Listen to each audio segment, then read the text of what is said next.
Hey everybody, and welcome back to the slow play of Aeon of Sands. Now, as I said last time, I did relocate, or as I said I would, I guess. I did, in fact, relocate my stash here to this beautiful place with a constant sandstorm, which thankfully doesn't seem to hurt us anymore. I mean, I'm sure when we first arrived here, Zuni actually took some damage, but then he remembered that he's actually protected from this stuff and stopped? Okay. Who knows what that was about. Maybe I was wrong too. I didn't actually double check. Anyway, I did go ahead and... well, it really took me only a single trip, and it didn't even take that long. Because, well, movement across the overworld is kind of slow because you move kind of slowly, but then it only takes like a total of 3 moves or so to get from my old stash to this one, so not really a big deal. And of course, movement within an already cleared area is also very fast, assuming you don't get lost, which I didn't. So yeah, I was able to bring almost everything from that old stash here. All I left behind was some extra mana items, but we have so many of them here. I mean, you can't even tell how many there are stashed here. Same with a bunch of armor. Okay, I guess conveniently we'll pick up this Renwood armor first, which, you know, I've been thinking of giving this to a melee character if I ever maybe replace Zuni. I mean, if I'm gonna replace anyone, I guess it's gonna be Zuni. Not that Kalka is really doing that much. I mean, she's mostly... I'm using her mostly as a melee character. I mean, with the occasional area heat spell, which is convenient though. But yeah, mostly Zuni's lack of an inventory is obviously what's, you know, making me consider replacing him if I ever actually do run into a party member. I did actually see... well, I didn't look at the full list. I just saw on the Steam game list, game page for this game, the list of achievements. You know, partial list of achievements, and one of them actually mentions recruiting, or is an achievement for successfully recruiting that woman that we killed in the not Nomad Camp. I guess the Hidden Valley is what it was called. So yeah, I suppose, presumably by picking some other dialogue options, those people would not have been hostile toward us and would not have taken our blood and sent us away. And we could have made friends with one of them, apparently. I don't know. I really don't see what other option I could have picked. Definitely not one that would have made sense. So I guess by picking one of those seemingly random and, you know, not very promising looking options from the first selection of 4 would have illogically led down some path, maybe. Or maybe it depends on who you already have in your party, or if you... maybe you can't replace people once you have added them to the party. Maybe... I don't know, maybe you have to have an open spot. Who knows? Either way, I guess that ship has sailed. She's dead now, and we can never return to that place. But, yeah. Anyway, that's just a thing that I meant to mention. What else? Right, so I gave Citrani a bunch of explosives.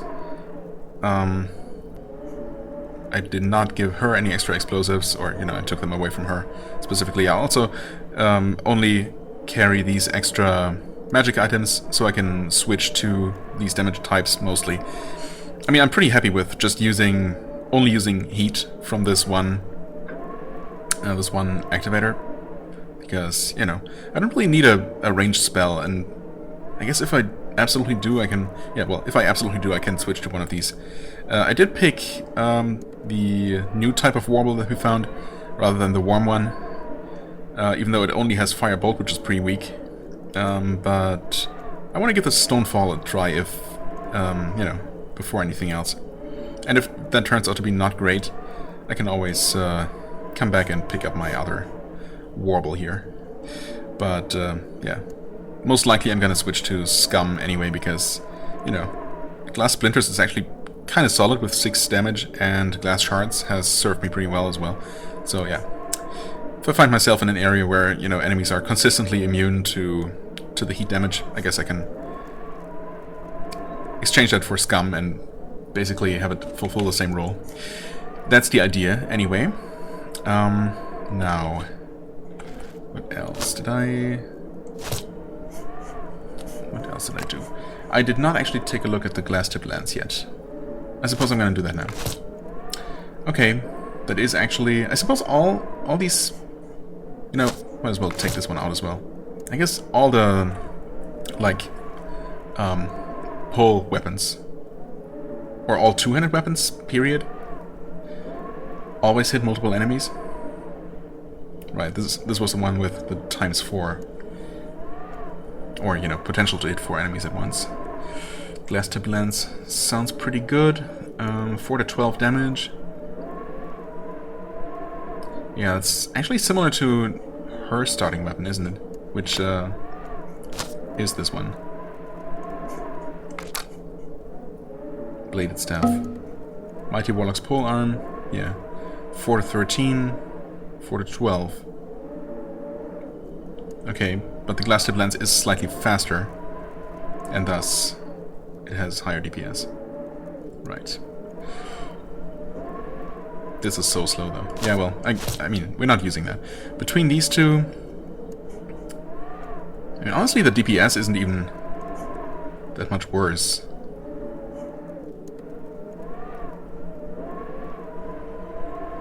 I guess I could give her this.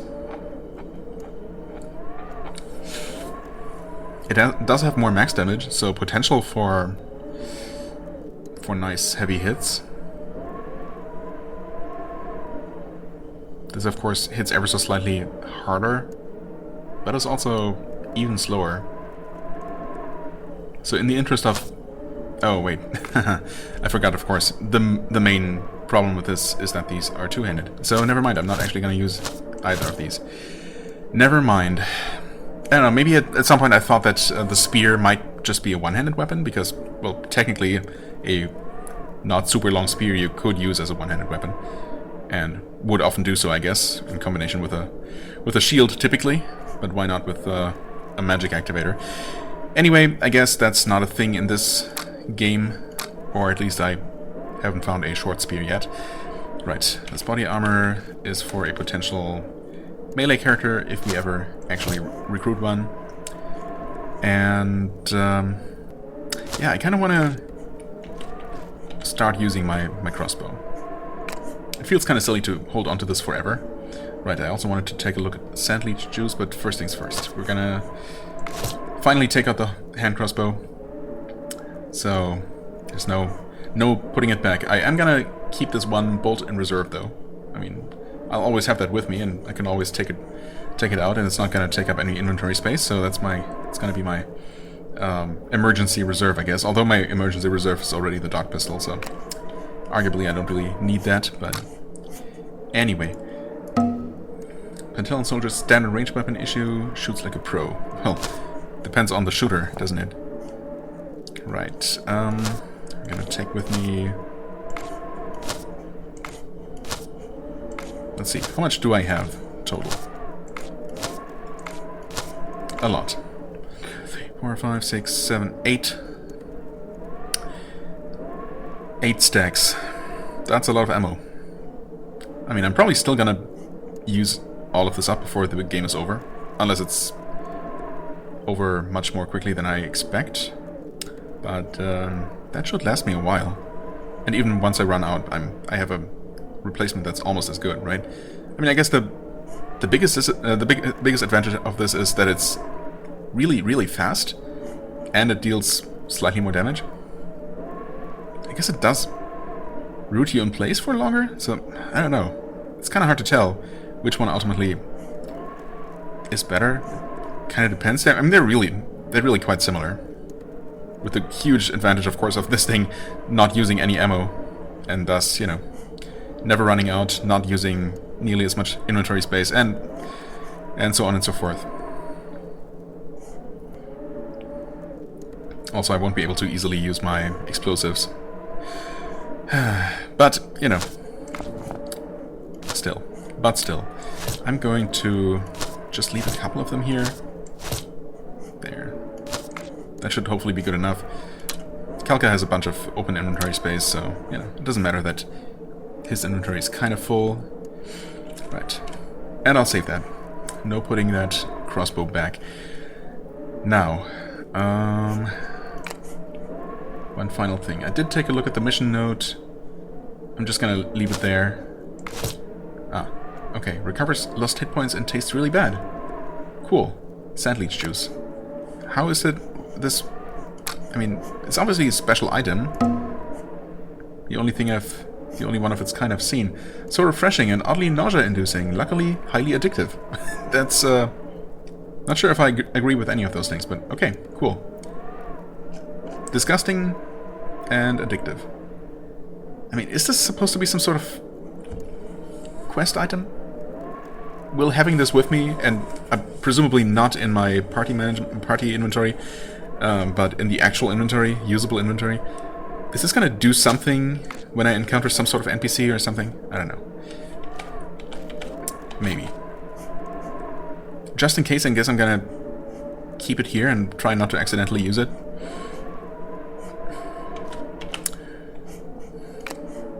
Yeah. Okay. Well, with that, I guess we're gonna start by exploring this place, since we're here, before moving on, well, depending on how long this takes, which, you know, you never know with these areas. But if this doesn't take long, I guess we're gonna move on to the, to that cave that we collapsed into last time. And, well, check that one out. Yeah, but for now,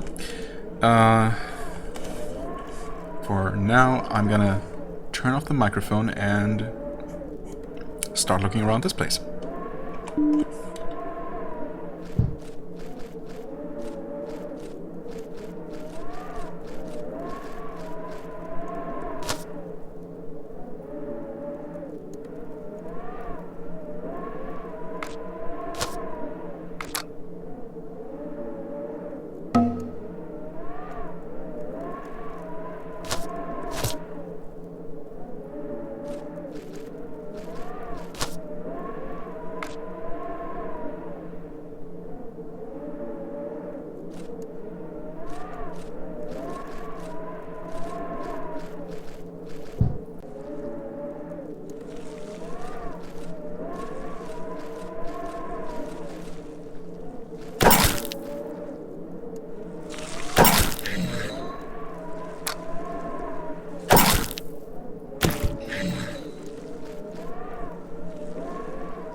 Okay, apparently that was the last of the sand leeches, at least for a while. Along with it, some human remains. A nomad from the camp, dragged into a quicksand and left to die of exposure while the bugs ate him from below. Nasty death, indeed. A nomad from the camp. Yes, okay. A bony hand is still trying to hold onto a bundle of the man's possessions, a sling and a fancy rebreather mask. Fancy, huh? Citrani still has a look around, but he soon gets bored with the place. Time to resume the search? Stay a bit more. And please tell me this place does not randomly become inaccessible. That would suck. Reinforced sling. Advanced gas mask. Oh, that's exactly what she has. Okay. I mean, if that is exactly what she has, would he want one of those? Same protection. Minus his stamina. Minus agility. Minus a lot of agility, right. Obviously don't benefit from the intelligence at all. Or from the extra strength. So, I guess no. Reinforced sling is also what we already have, so thanks but no thanks.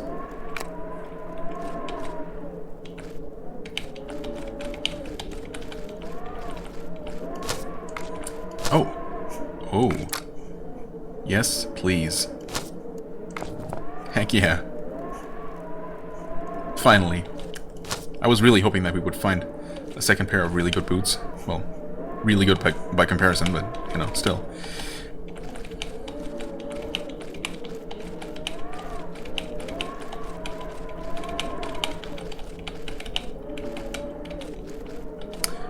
So, are we actually... Yeah, we are actually done looking around this place, and I still somehow missed one little area. As I always somehow do. But, you know, no big deal. Okay, so this turned out to be really just... I don't know, maybe they even intended this to be used as a stash? I don't know. Hard to tell, but, well, I'm using it as one, so there's that. Right, we will put this here for what it's worth. And we have some extra food here. Yummy meat. Right, and I guess there's no reason to hold on to these things. Unless there is. If we do find another party member, I guess this could be good for them. Especially if it's a tank type character, a melee character. He wouldn't care about agility or mana, but he would like the strength and protection. So actually I'm gonna hold on to this one here. The mission note, I mean, just in case, I guess, it really doesn't matter. The reinforced sling. Wait, is that the one that we had? That seems really good. Agility +4. Very short cooldown. Only 1 stamina. That seems really good. But I guess that's just how it is. Further advances in throwing stones business. Yeah, okay. Well, we're not going to take a look at that anytime soon, so I'm just going to assume that it's the same one that we already had. But, yeah, either way. The crossbow obviously is going to be better. Okay, well, that was nice and quick and easy. Now I'm just going to confirm, because I'm super paranoid, that I will be able to return to this place, because if not... Oh, what? Okay, wow. For a second there, it would not actually allow me to click on it. Stay a while longer. Yeah, okay, my stuff is all here, and everything's good. Leave. Right, well then. I mean, I'm kind of tempted to just check out a couple other areas and before I make up my mind which one to explore first. I mean... We haven't even been over there, have we? Nor up there. Let alone there. But I've technically already entered this place once. I'm so curious about what these other areas are, though. So, you know what? Let's check our options, I suppose, before we make a decision. The light lingers perfectly still for an instant, a tiny fiery dot on the flat horizon, its flames burning indistinct shapes in the farthest distance. Shiny, white, hot giant knights on fantastic mounts, clashing with whirling red beasts with many legs without a sound. Okay. What did you smoke, Citrani? As long as they don't come near me. They fade and ebb in a deforming, effacing dance. Then the purple shroud above finally drops down to suffocate the last sun. The shadow rushes in from all sides into the plains. Only the dark remains. Citrani swallows his disquiet in silence. Knights, he never liked them much. They come whenever they please, and they make you feel afraid of the big nothing outside your glass dome. Well, there's the cooler air, that's definitely a plus, and when you live in the shade of a giant tree, you don't suffer the brunt of the suns. And I like to sleep during the day too. Indeed, concealed by the tree's foliage, if you are lucky to be a clerk, you end up taking many pleasant naps anyway. In fact, for whatever reason, nobody seems to pay too much attention to you, except for when you walk too close to the market stalls. That's when the dealers seem to eye you with concern. I explained that. It was an honest mistake. Whatever. Out here, however, a big nothing would be a comforting notion instead of the possibility of horrible beasts attacking you unseen. Luckily, nights are brief too. Whichever sun sets, the other one will rise soon. Wait for the sun. Still waiting.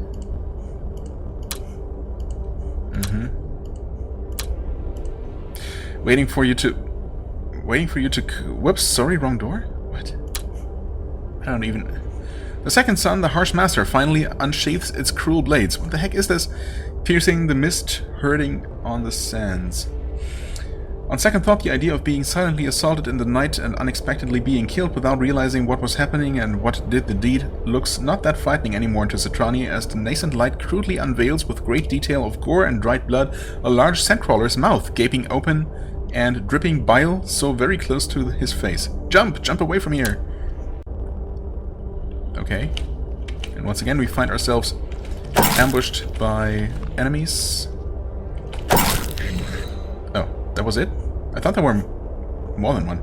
Citrani pants at the exertion of having attacked twice. Wow. Moving his eyes anxiously left and right, preparing himself for yet another ambush, but none comes. He looks at the gory animal that remains on the sand. That was literally too close, and entirely too colorful. Luckily I have not yet had breakfast. Dinner though. Burp. Miles from there, a chirping morning bird joyfully greets the new day by spiraling upward into the air. Soon it is burned to a crisp by the scorching sun rays and scattered in ashes on the orange plains. Okay. Why would a bird even exist in this place if... Never mind. At the same time, elsewhere, a slow sand turtle, unaware that a night came and passed, scuttles at a slow, steady pace towards a single gigantic tree covered in glass, while somewhere else still mayhem is scripted and carried out by unseen hands. Okay. At the very same instant that all these momentous events happen, the clerk adds more color to the floor at his feet with yesterday's dinner. There's something beneath my artwork. Citrani tentatively waves off his brand new puke from something half buried in the sand. Then with trembling hands he grabs it as the desert returns the favor by regurgitating it. It's a bronze sword. A magnificent sword of vomit +1. The clerk staggers at his magnificent discovery. Then, a bit shaky, he resumes his travel. Great. Bronze short sword. Added to the party stash.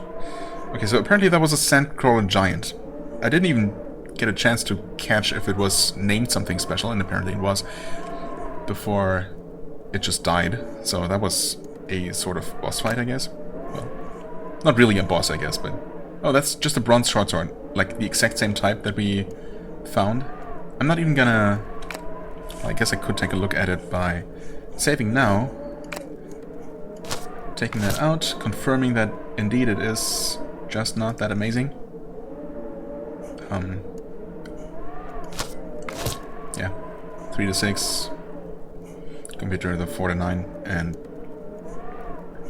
you know, relatively quick, but that's about it. Okay. Right. Yeah, I mean, we've definitely been everywhere up there. We have not been down there. This looks, well, again, it looks like it could be an important place, but then that's not necessarily the case. I just saved, so might as well take a look. Okay, there's actually quite a bit more going on up that way. So who knows how far west this map actually stretches. Sheltered by the low slopes nearby, a pit, or rather a dangerous sinkhole, survives the continuous attack of the sand. A number of weathered stakes grow around it, like fangs, and ruined ropes are tied to them. Creepy. Citrani looks at the dark mouth, wondering, when he's startled by a voice booming out of it. I'm kind of thirsty, you know? A booming voice? Like, it's not the pit talking and thirsting for blood, right? I'm assuming there's a person down there who's actually thirsty for, well, water. Booming voice, though, is kind of, I don't know. If there's someone down there dying of thirst, you wouldn't expect their voice to be booming, but okay. What the hell? We'll see, I guess. I said I'm kind of thirsty. The voice really seems to be coming out of the gaping hole, distorted from its depth. Well, me, I'm not drinkable. Haha. You don't expect I'm going to water you, right? Who or what are you? I'm assuming it's a person. There's a pause. When the voice speaks again, it sounds surprised. Me? Oh, right. A name. I don't use one myself, I guess. Okay, you can call me Courtney. And who are you, sweetie?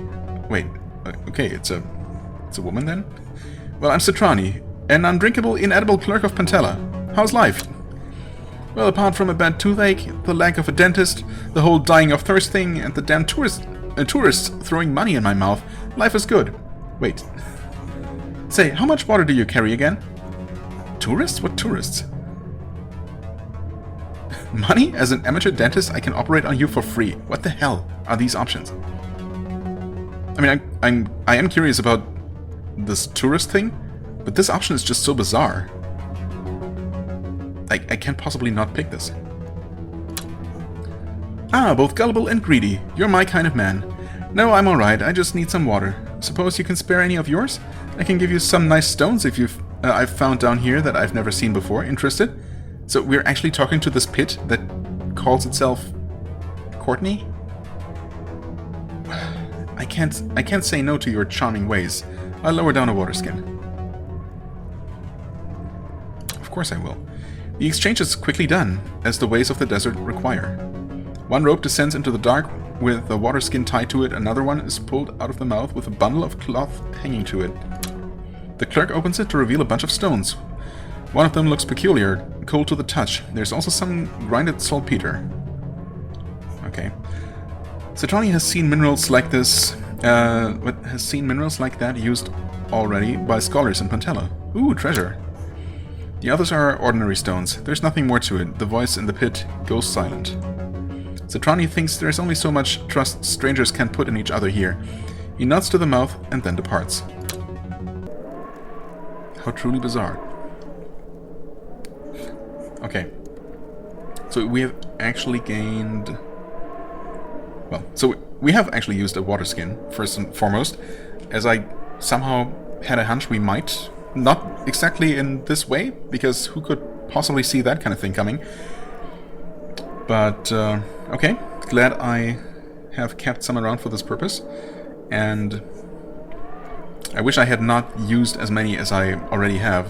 Which I guess isn't really that many. Like 2 or so? Or 3? But, well, anyway. Coldstone added to the party stash, which is just a mana restoration item. Measure of saltpeter is also mana restoration in a stone bag. Yeah, I mean, these are really not very special at all. Not very good exchange for a for my second to last water skin. Really weird. And just like with the encounter in the Hidden Valley, I can't help but wonder if I could have done something differently. I mean, apparently it wasn't actually a person. This is so strange. I mean, I already picked the one option. I picked the option that did not immediately agree to give her water. And then I ended up giving her water anyway.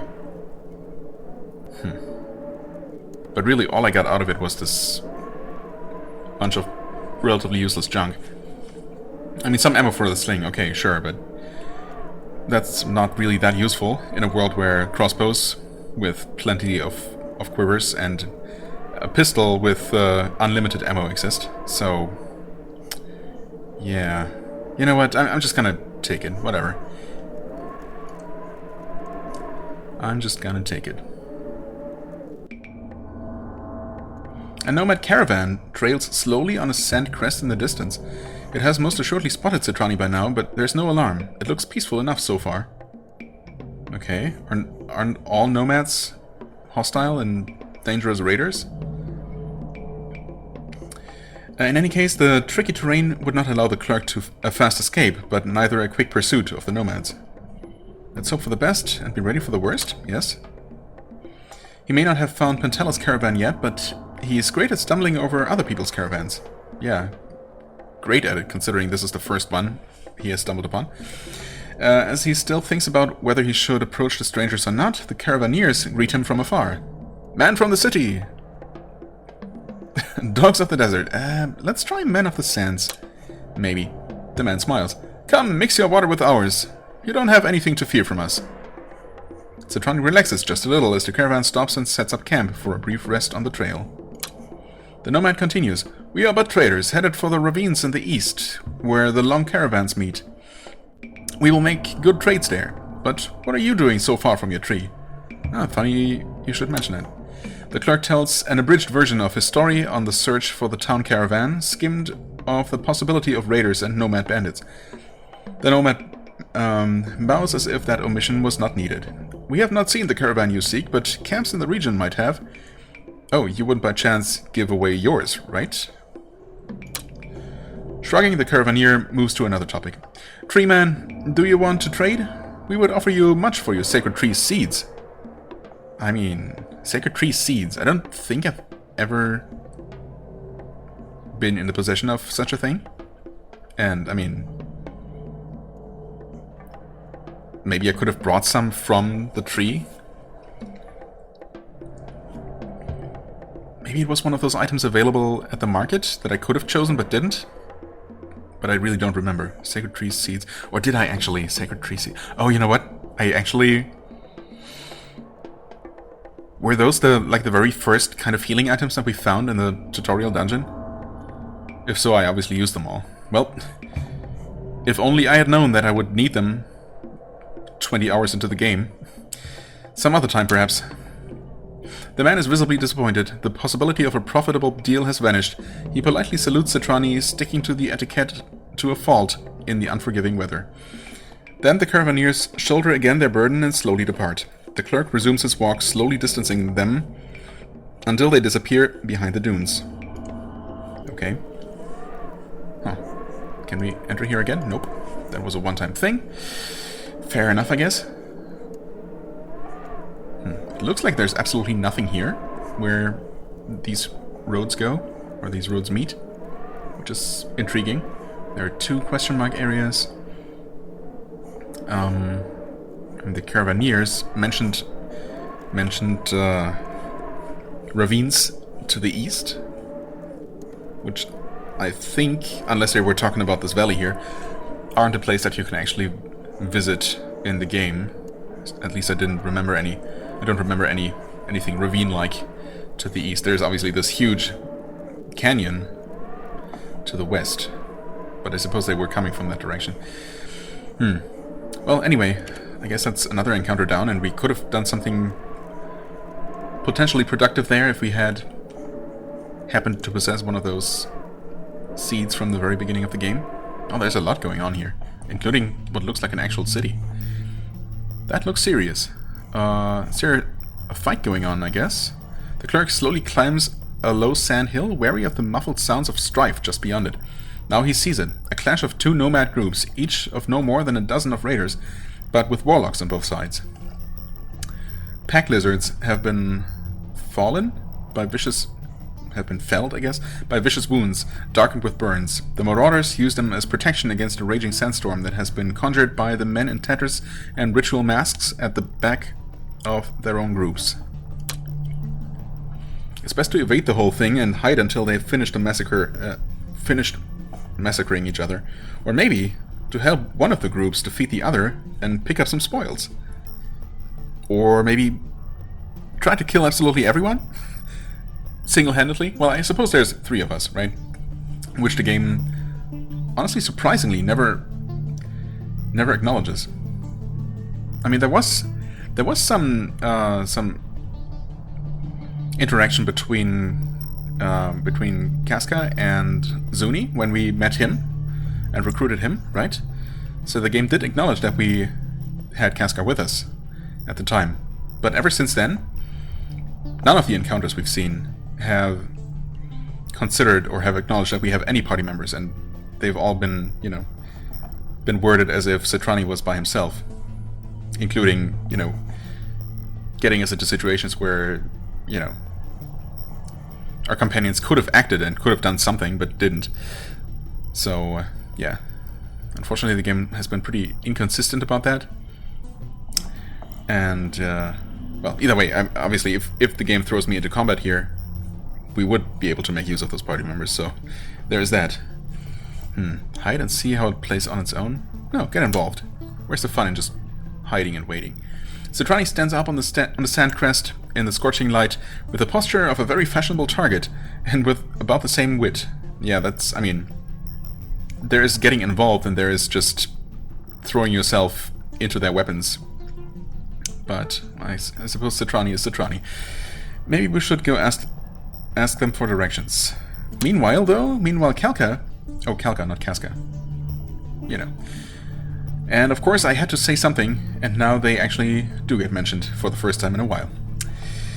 Oh well. Meanwhile, Calca is already halfway down the slope yelling something about friends, and Zuni32 is trotting behind her yelling something about making the land swallow them all. The clerk sighs, resigning to continue not having a clue of where he is, and most of all, why, and starts down the slope preparing to defend himself. I miss my tree, my hammock, my taxpayers.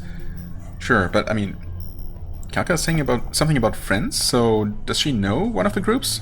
That would help, I guess. But we'll see.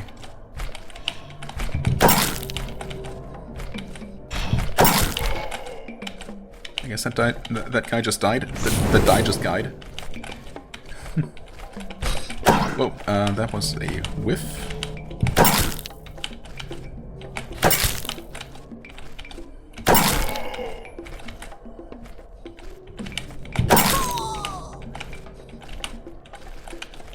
Are you running? Yes, you were. Okay, some healing items. I feel like this is gonna be an area where we're not gonna be allowed to look around, but I might be wrong. Also, if there are actually 2 different groups of raiders, then I have absolutely no idea. Oh? Was I supposed to pay attention, perhaps, who I was attacking there? I don't know. Haha, new friends, deader than dead. Now to the pissing on them. The mangy and crazy-eyed woman looks at the clerk as if expecting somehow he would somehow make good on her previous battle cry. I guess not. For a second there I was afraid she would. Citrani seems to dull her prompting. It's not clear if disgusted by the recent needless slaughter or if he prefers urine-free curtsies. But nobody gets further defiled at this time. Okay. Calca sits down loudly amidst the torn limbs and charred scalps. There's no fun anymore, she snorts. The clerk promised fun. Calca says bye to the clerk. Wait, what? As if it had ever been a democracy? Are you crazy? No, forget that I asked. You cannot sit in the open desert like that. You'll die in a few hours. Sitting in the desert sun is bad. Don't try it home. What? I have no idea what is going on right now. Calca starts to shove the corpses around, making a point not to stand up. That would be too easy, and piles them up slowly and with difficulty, building what starts to resemble an igloo. Or at least if an igloo would smell of freshly spilled blood, and if the people involved knew what an igloo is. God, this writing is so abysmal. You could of course ask them, but they would probably mistakenly think of some strange animal walking crooked and with eyes like balls. What? Igloo? I don't even know. Let's skip taxonomy, will you? Citrani turns away. After all, losing Calca to her momentary but not so momentary craziness could increase his chance to keep on living. He takes a step back to have a better view of the woman's work. He even reaches out with his arms, framing the scene with his hands, muttering audibly, yes, yes, the proportions, the materials. How very Vitruvian. When he's sure to have enough of a head start, the clerk takes his vest in his hand and starts to run as far away as he can from the madwoman. Kalka has already forgotten about ever having been out of her crazy igloo. Or out of her cozy igloo. And just like that, we lost a party member? Yeah, along with all of her possessions, of course.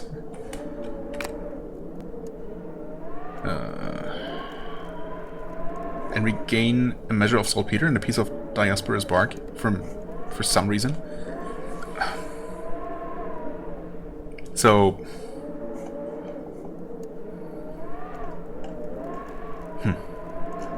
I mean, obviously that's not acceptable for a variety of reasons. I mean, I guess I'd be fine without her. And she didn't have anything absolutely irreplaceable, but that's just completely random. And I suppose that's the point. Because Kalka is just completely random, but then so is this entire game, right? Nothing so far, no outcome has been, like, predictable. And it doesn't have to be completely predictable, but it would be nice if it made some sort of sense, and it really doesn't. So, sorry, but I'm not just going to take that. I guess, I mean, I don't know if killing the right people, or if it makes a difference which people you kill, as I was starting to say at some point. But, I mean, I couldn't tell them apart. I guess I'm gonna hide and see how it plays out on its own. I'm not that crazy, Citrani thinks as he crouches back behind the sandcrest. At the same moment, Kalka, whom he had lost sight of for only a moment, jumps over his head with unsuspected agility, crying with a voice surpassing the storm. My friend Clerk will kill you all and piss on your bodies. Oh, okay, she's really into that, okay. Clerk? What clerk? There's no clerk here. The nomad woman laughs madly as she throws a handful of sand in the air that she took from the very crest behind which a confused Citrani is still hiding, and then charges. Yeah, rain leeches on those amateurs. Leeches of fire. I guess I'm just going to join her in her madness. Or I'm gonna stay hidden and let her get slaughtered, I suppose? You know what, at this point, I'm gonna stay hidden and see what happens. No way I'm going down there. The clerk crouches even more in the sand as to make himself as invisible as possible. Which is easy not only because everybody beneath his dune is focused on killing the nearest other nomad, but also because of the veritable wall of dust Kalka has raised that is now raining down on the fighting area. An instant sandstorm engulfing all, and nothing is visible anymore. Long intense minutes pass, covering Citrani in dust. The world now is only the rage of the wind and the reddish grey of the sand. When the storm, bored by itself, finally subsides down the slope, the old woman and the nomads are simply gone. Only an eerie silence lingers on. The clerk dusts off the sand, a sinking feeling in his belly. I could have been there. Who needs enemies when he can have nomads as friends? And Kalka leaves the party. So, is it just... if you have Kalka in your party and you happen to walk onto this area here, you just lose her no matter what? That seems insane. I suppose you don't ever have to step there. But, I mean, am I crazy in thinking that that's completely crazy?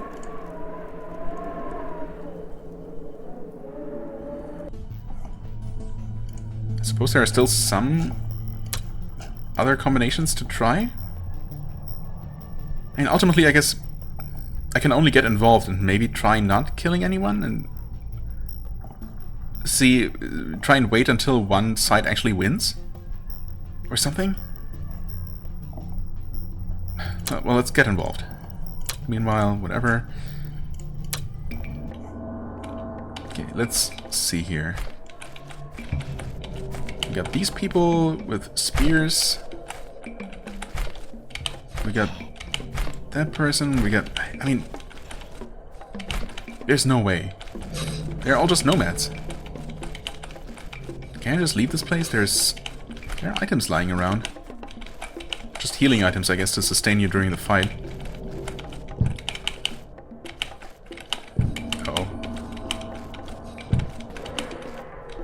This is kind of bad, maybe?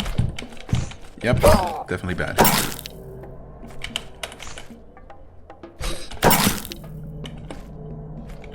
Oh, okay. And that person is running, so I'm not going to be forced to kill them. Wait, there's a way out that way? Oh. Wait, oh, you can step into this here. Yeah, fair enough.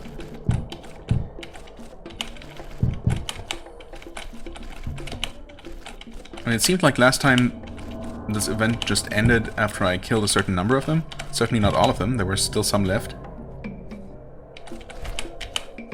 I guess you were one of those warlocks? Apparently trying to attack me.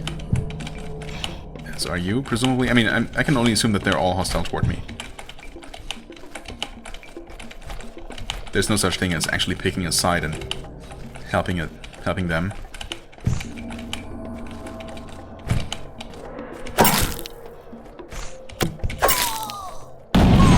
Whoa, okay, you just... Whoa.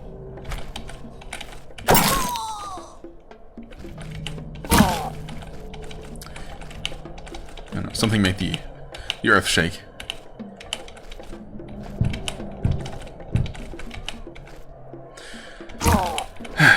Spikes. My friend, light leather. Okay, we had seen that before. Are they even fighting each other?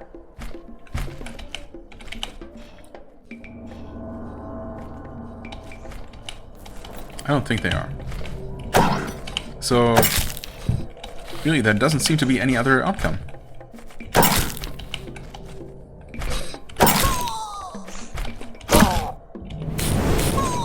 Yeah. There are no options after the fight.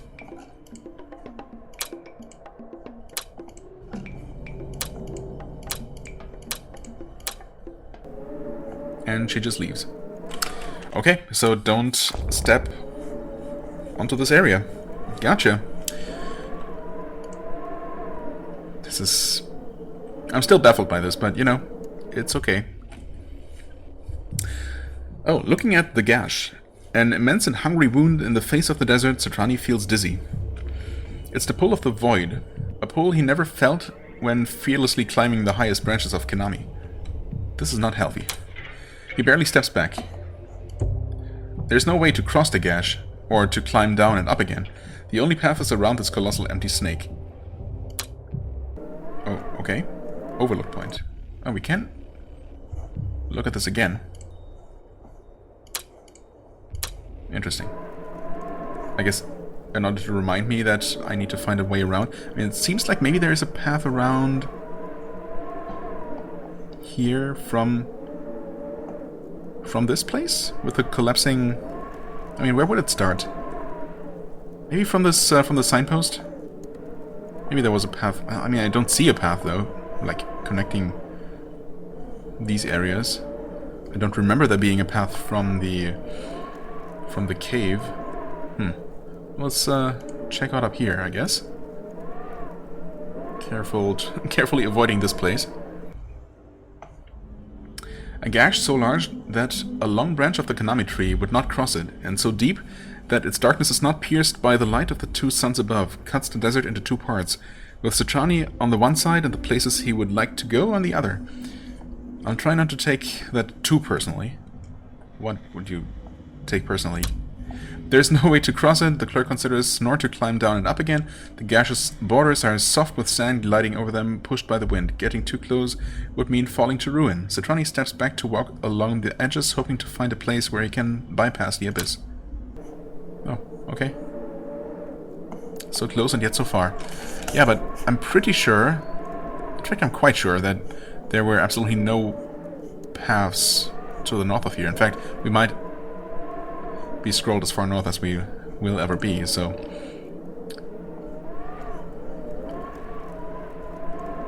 No, don't... Wait, what?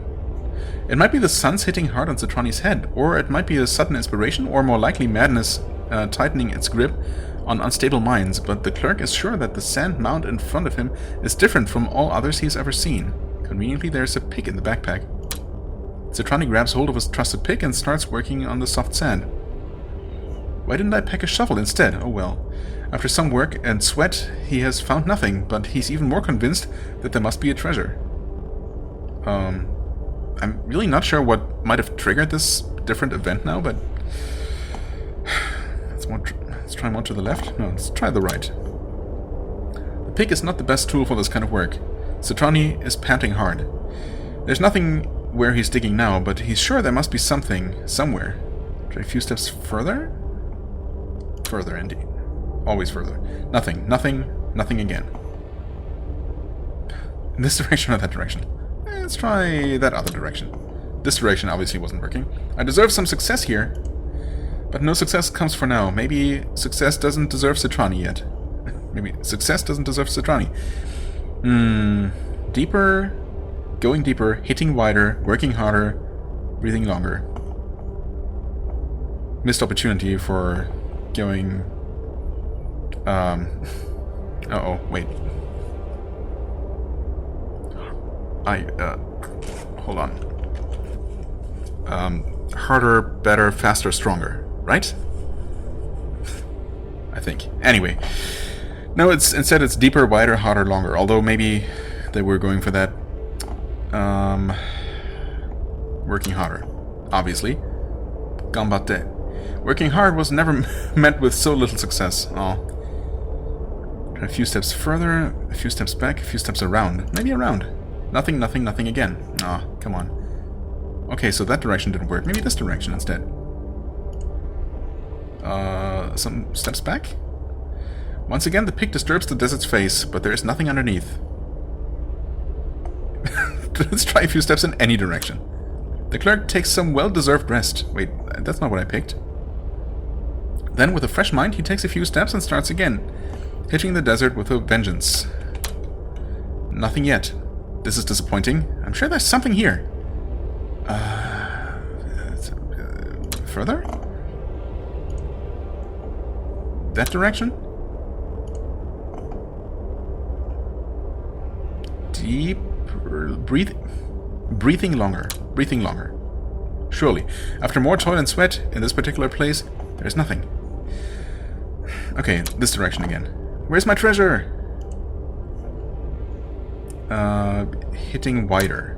Citrani is getting frantic in this place. He considers what to do. Maybe I should forget about this? Maybe I should take a breath and start again a few steps further? Take a breath and start again a few steps back? Maybe I should take a breath and start again here. Yeah, start again here. The clerk is confident that he's on the verge of a monumental discovery when suddenly there's something buried in the sand. Citrani digs frantically with his bare hands. What is it? What is it? What is it? A medical kit? Some odd and precious reagent? Maybe a weapon or a piece of armor? Who knows? And Citrani is too excited about the find to actually check. He tosses the item in his stash. Okay. Then the clerk moves on, eager to forget the whole experience, reasoning, not very honestly after all, that a good treasure hunt is a reward in itself. Oh, that was actually a random encounter. That was not in this location, but in transit. That's wild. I mean, I was totally expecting some sort of random encounter along those roads, right? That would just make sense. But we've traveled along so many of them by now, and nothing happened. Until, well, I want to say at least 20 hours into the game, if not more. That's wild. So this is still the same then. I suppose maybe certain events can only happen on certain paths, which would make sense. Huh. Something is added to the party stash. Something. Oh. Root of Sacred Tree. Stone bag? Wait. No, these were all, right? So we got a root of the Sacred Tree. Okay. I mean, those nomads or traders wanted a seed, not a root, so I guess this wouldn't even have helped if we had acquired it previously.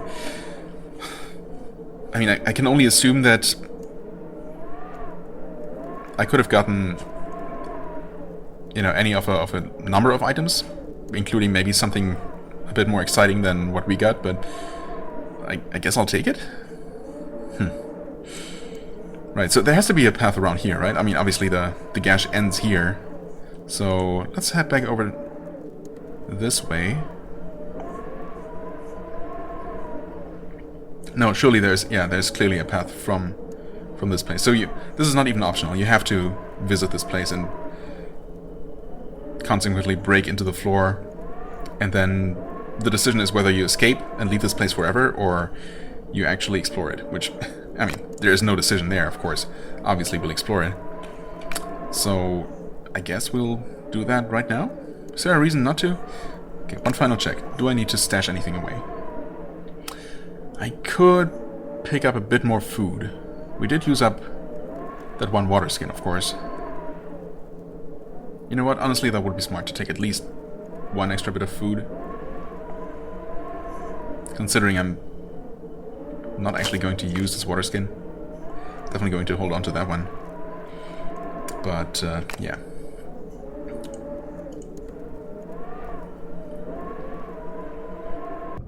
That's what we have the stash for, after all.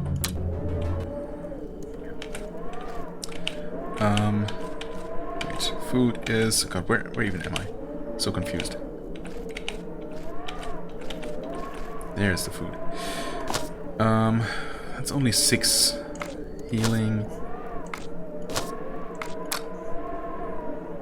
Oh, that's 8. Yeah.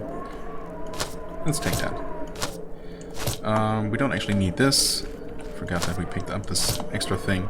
Okay, that's a little bit more room. We're gonna use up some of this ammo and maybe even some of these explosives, so we're gonna free up more space as we go. So yeah, I think we should be good.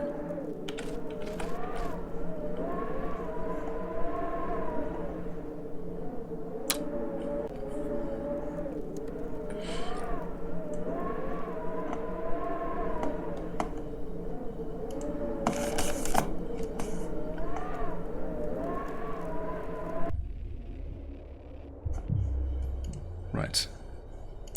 And of course, we've seen this one before. Have a look around. Continue. Onward to certain misery. Okay, here we are. I'm just going to go ahead and save. And I'm also going to finally switch off the mic and start exploring a dungeon. Nice and quietly.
Okay. Assuming that there is the button. This wall looks like a perfect place where an almost invisible button could hide. Yeah, indeed. Also, as I meant to mention earlier, or meant to mention a little moment ago, just as my cat decided to walk over my desk, to make me reconsider. Yeah, so these skeletons, huh? I mean, apart from being laughably weak, they're also, once again, completely immune to Zuni's attack. And that's just so unfortunate. I mean, why make any enemies immune to his only reliable attack? Or really his only attack. I mean, the only other thing that he can do that deals damage is this whole pestilence thing, which is extremely awkward to use and also doesn't actually deal a ton of damage at all. And some enemies are immune to that as well. Seemingly the same ones that are also immune to his main attack, so that doesn't even matter. But it's just, I mean, it's as if they created this super interesting character, put him like at the very beginning of the game where almost everyone is going to run into him. And then they made sure to make him as useless as possible. By, you know, not giving him an inventory and not, you know, allowing him to damage half the enemies you encounter. It's just, I just don't get it. What's the point? He would be so cool to use, but he's been almost entirely useless this entire game. I mean, again, maybe there is a lot more to the game, and maybe ultimately, I don't know, the majority of enemies are actually vulnerable to his attacks, but the fact that there are several enemies that are completely immune is just... I don't know. I think that's just bad design.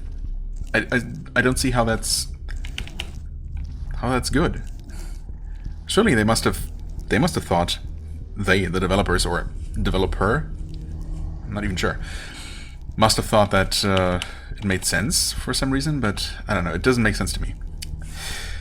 Anyway, anything else I wanted to say? I'm not sure. Into the Depths. Okay, I did mean to check what this map was called and hadn't paid attention so far. Right. Yeah, okay, moving on. We have found 2 ways down from that initial area. I've not seen a button yet to open this door, although, I mean, saying that, I literally just found this button, which turned out not to open that door, so... Okay. I guess the search continues.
I guess that would have been too easy.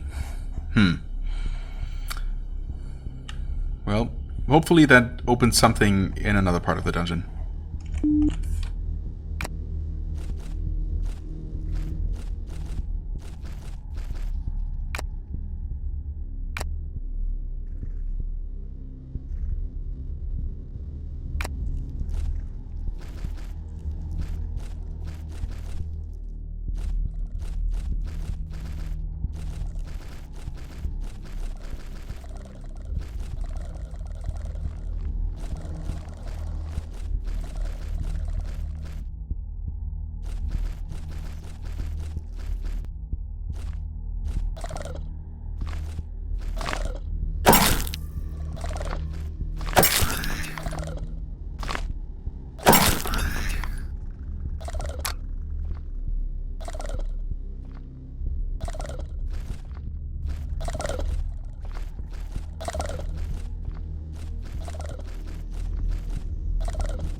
guess it's par for the course for this game too, but I mean, why not even roughly align these areas in a way that makes sense? I mean, we took down the stairs, you know, slightly to the northwest, I guess, from these stairs, and we ended up down here. I mean, why? Just why?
I guess that's a minor downside.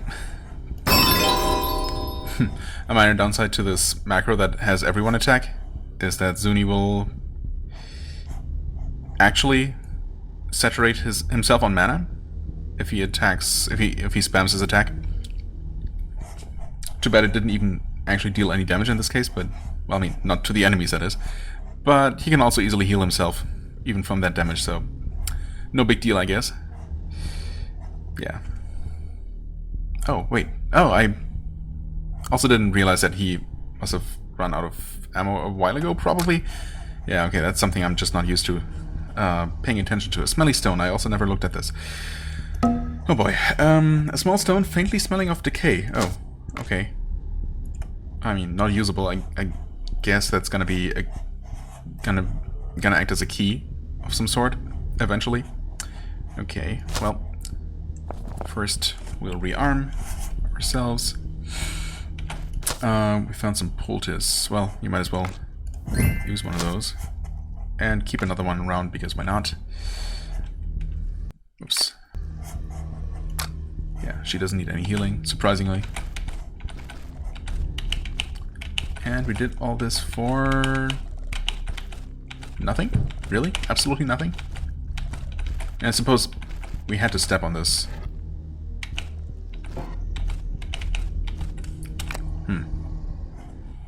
But what was this button all about? Maybe for opening... No, I guess this was just another set of rooms full of skeletons, huh?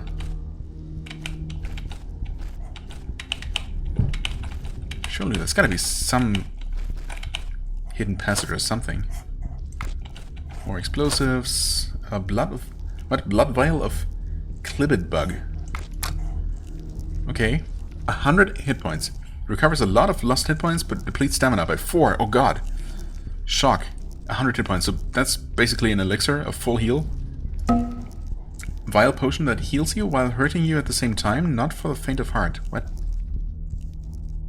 I mean, none of these items have had any kind of disadvantages worth mentioning at all. Really weird.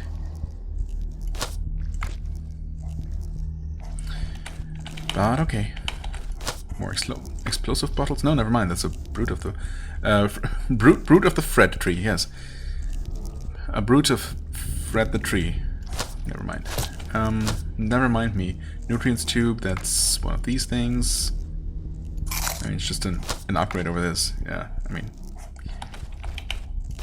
Okay. Measure of saltpeter and a feather. I mean, some ingredients, I guess, but nothing particularly exciting. Oh, and that just... Wait. That just locks us in here? And that's it? Okay. Strange place. But, well, let's keep looking around.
Okay, this place is scary, mostly because it's kind of hard to tell where these fireballs or whatever kind of balls those are even impacting.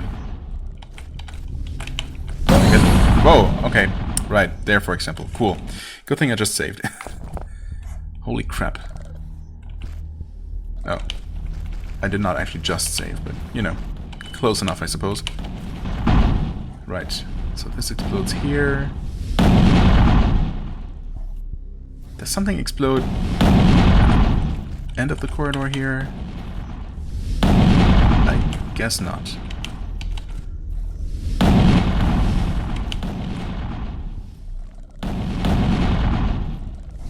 So we just want to rush through.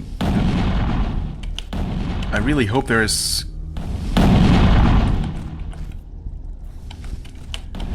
going to be a switch to turn all of this off on the other side. Also, needless to say, of course, that I've left so much unexplored. There is that door that I couldn't find a way to open in one of those separate underground areas. This place is gonna be a lot of fun to fully explore. I think that's safe to say. And I mean, it is gonna be fun in a way, but it's also gonna be like a bit of work, I guess.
Well, I suppose we got what we came here for, even though we didn't know that that's what we wanted. But, yeah, well, I suppose we're collecting a number of these triangular stones. Who knows how many?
Just 2 more days of march north, staying clear of the gash, and we would be at the camp.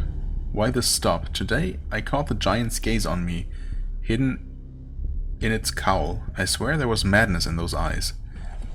Okay, so some nomads presumably coming from the west somewhere,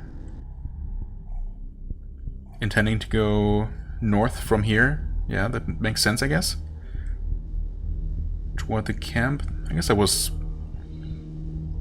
is roughly north from here. North-ish. Is this giving us any useful information? 2 more days of march north, staying clear of the gash.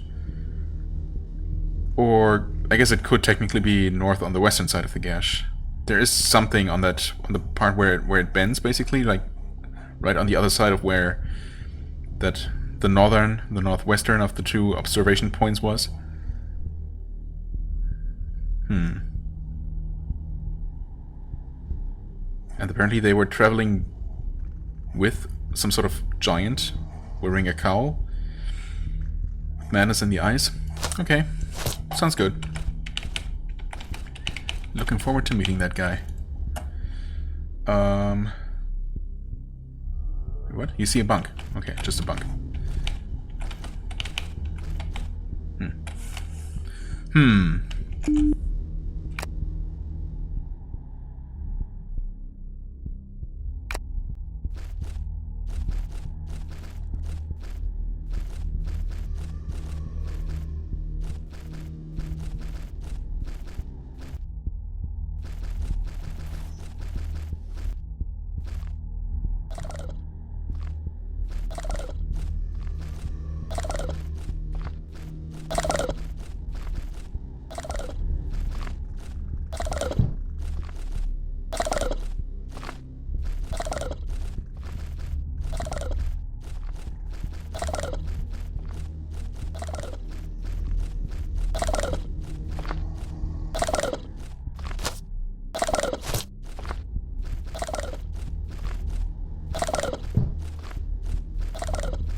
A single triangular indentation.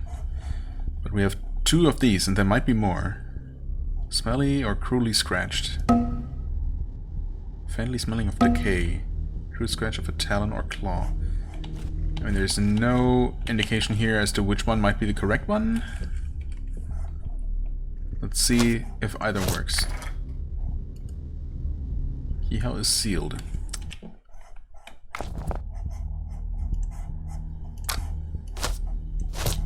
Okay.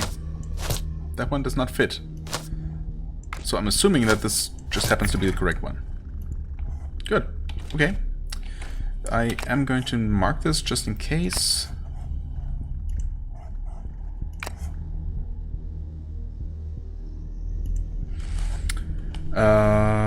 Smelly stone, I guess. Not that we can actually take it back or anything, but, you know.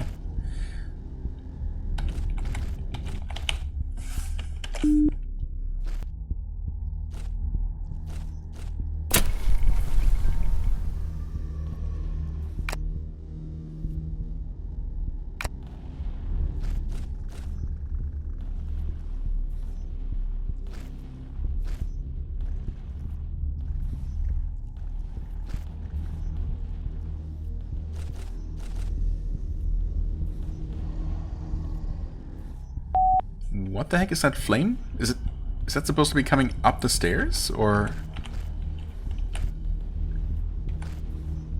what? Oh, these fireballs look so small. Like they're further away than they are. Okay, so that's coming out of that tunnel. That makes more sense, I guess.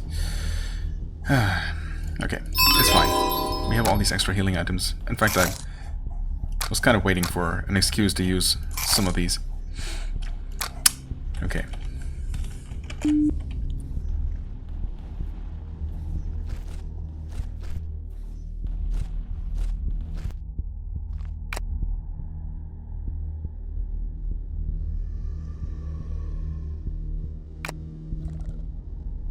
Okay, I suppose also while I'm down here, I am actually going to take some time to look around for a hidden button to maybe open this door, because well, it might be possible to drop into that place from above, just like I'm maybe hoping to find a way into the place behind this door. Well, I was previously just not bothering and decided to move on because I figured I might just find a button or a lever somewhere on this level, somewhere else on this level. Ooh, also, apparently I never went through that door.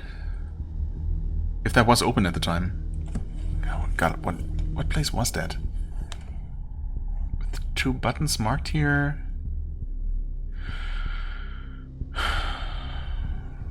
No, that door was closed, wasn't it?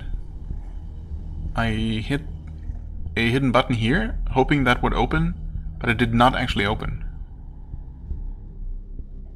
So maybe something I did opened that in the meantime. Or I just decided not to explore that at the time being and moved on. That's also possible, who knows. This place is so complicated. Either way, I decided to move on and, you know, and wait, and if I can maybe, if I find some sort of button and press it, I would see if this door would open. But, I mean, so far I haven't. So, you know, while I'm here, while I found myself here, surprisingly and unexpectedly, I guess I'm gonna take the time to look around some more.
Okay. Ouch my knees indeed. Pretty evil. So I'll have to have something ready to weigh that button down with. Which is easier said than done. Also, I should probably go ahead and... well, I should probably just run down the corridor and weigh down that button and, you know, worry about fully exploring everything, maybe once I've either found a way to switch off these fireballs or determine that there is no way to switch them off, and then I can use Zuni's elemental shield to make that more feasible. But for now, I guess I'm gonna use this method to give myself a single stone. Waiting for the fireball. Pick this up, put this here. And, well, I guess I'm gonna put on the shield nonetheless.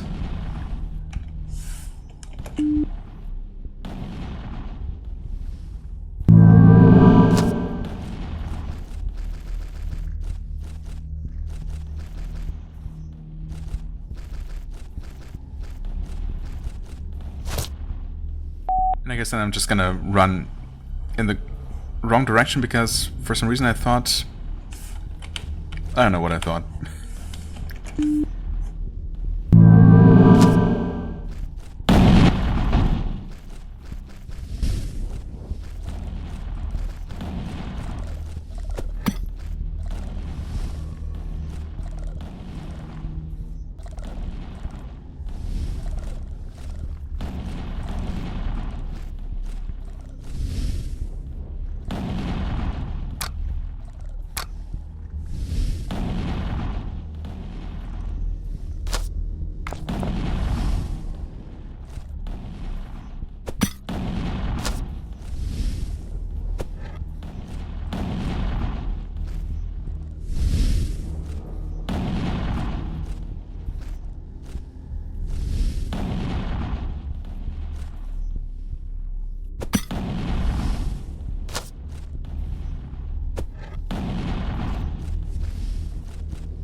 Okay, I could have sworn more fireballs were coming down this way, but I guess not?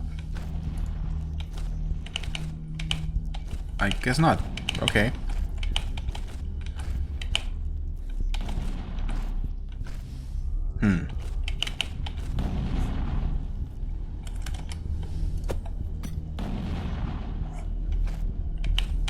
Alright. Classic. Classic kind of Dungeon Master-esque puzzle. What have we here? Bronze shield, useless. Boiled leather armor. At least that's different. Minus mana, minus stamina, 5 protection. I mean... I'm not a huge fan of the minus agility, although it doesn't really matter. Plus stamina is nice, but I guess I can do without some of it. I mean, I still have 67 stamina. Sure, I'm basically losing 9 of that, but even then... worth it, I guess, for some extra protection. Yeah, I mean, 58 should still be plenty. I don't see myself running out anytime soon.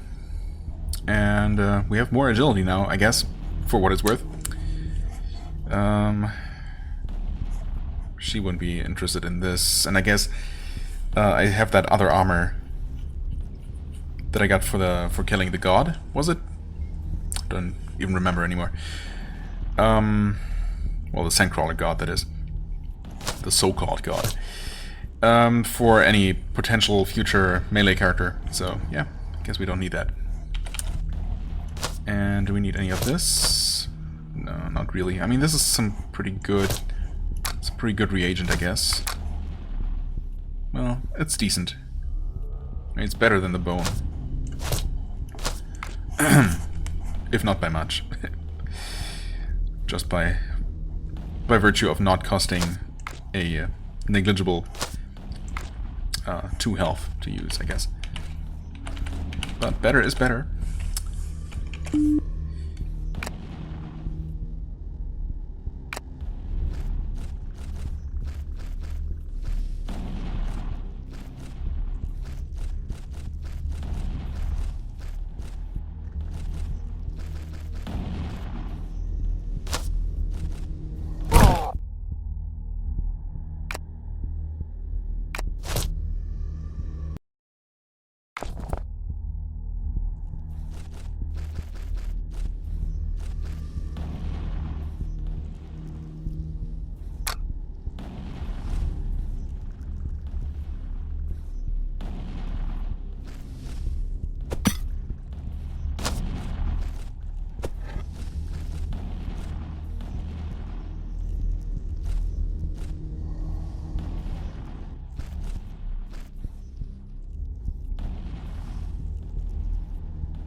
I guess this door was closed before, so presumably that opened that.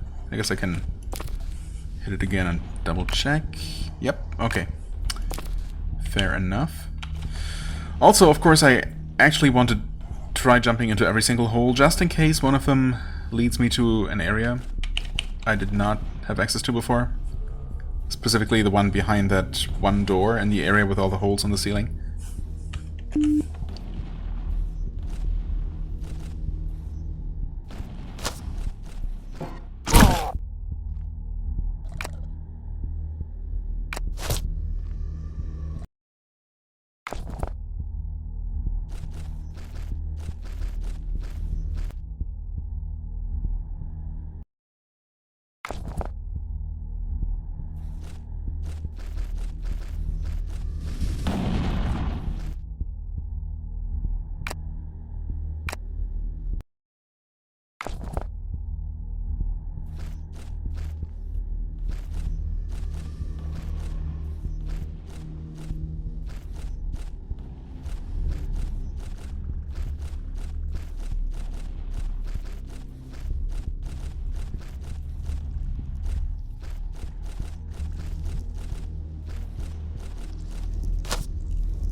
Oh boy. I mean, I did find another keystone, that's good, but the other one that we had did not fit either of those two sockets, so that's not great. Of course, there are a bunch of unexplored places on this level alone, plus up there where that teleporter is. Of course, I just foolishly walked right into that without previously having fully explored whatever was, you know, on the other side of those stairs. So there's definitely unexplored stuff there. Also, I guess, I say there was a hole there. There used to be a hole here that I closed. I guess I never explored that niche. Oh, and yeah, right. I never walked through that door. Let me just remove that thing. Yeah, I think I went down those stairs, actually. And then ended up there, where the teleporter prevented me from going back. And then, of course, there are all those closed doors. There's this closed door. This place. Oh boy. What did I get myself into? I mean, it's fascinating, but I feel like I absolutely cannot take a break here, or else I'm gonna lose absolutely lose complete track of what I was doing. If I want to have any kind of chance to remember. Wait, apparently I never walked down these stairs? Could that be right? Because I never saw this tile behind it. I think that must mean that I never actually used those stairs. Right? Is that possible?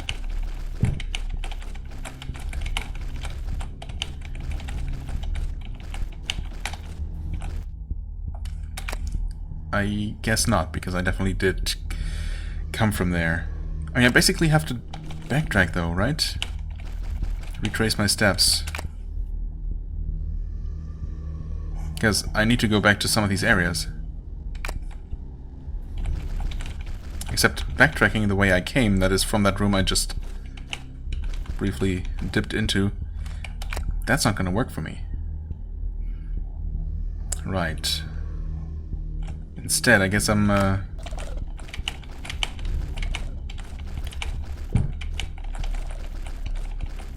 go through here again. Which gets me back here, wherever here is. Oh, this is actually the very beginning, isn't it? This is where we first fell down? Okay, just want to quickly confirm that. Yep, sure enough. Okay, wow. Back to the beginning, but with 2 more of those triangle keys in our possession, so should be able to do something with those. Right, back here. Unfortunately, we have not found a way to open that. That would have been too nice, I guess. I suppose I did not go all the way back to this first section to double check every single wall. Not sure if I did that the first time around, but I guess there's no reason not to quickly do that. And unfortunately, no such luck. Of course, I also found a number of illusory walls, and I might have missed who knows how many. Oh. Right, I'm also not sure what triggers these fireballs to spawn very occasionally. Well, okay. Backtracking it is. And I guess making sure this time to explore everything that I, for some reason or another, decided not to explore the first time around. And whether I'm going to open any of these many locked doors eventually and then find my way back to them to explore what's beyond is anyone's guess.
Wow, what an amazing secret. And as for what this secret button within a secret wall might have done, who knows? I mean, I guess it's not impossible that it might have opened one of the doors on the other level. Although, well, I mean, it's just hard to confirm whether that has happened or not. But it's not impossible, I guess. Definitely didn't seem to have opened anything on this level. Of course, I did not actually go back up this way to explore what's past this door or confirm what's down these paths, respectively. So I should probably do that before I move on forward.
Nice. 2 secret doors, or 2 previously locked doors, open. That is good. Why is this marked as a secret wall? That's probably a mistake, a misclick, if I had to guess. And is this an actual hole? Who knows? Who knows? But yeah, anyway. Definitely some good finds in here.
another misclick, I guess, which covered up this the actual door that was here.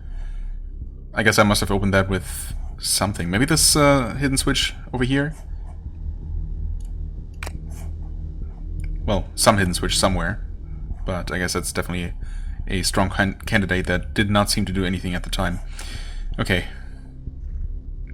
Yeah, I don't know, it seems to happen very easily that, you know, whenever there is actual... I mean, you can't put any markers where there isn't, you know, already mapped area, but whenever this list actually overlaps the mapped area, then it seems extremely easy to accidentally just place an icon the moment you click on it. Anyway, good. We have 3 doors to explore here.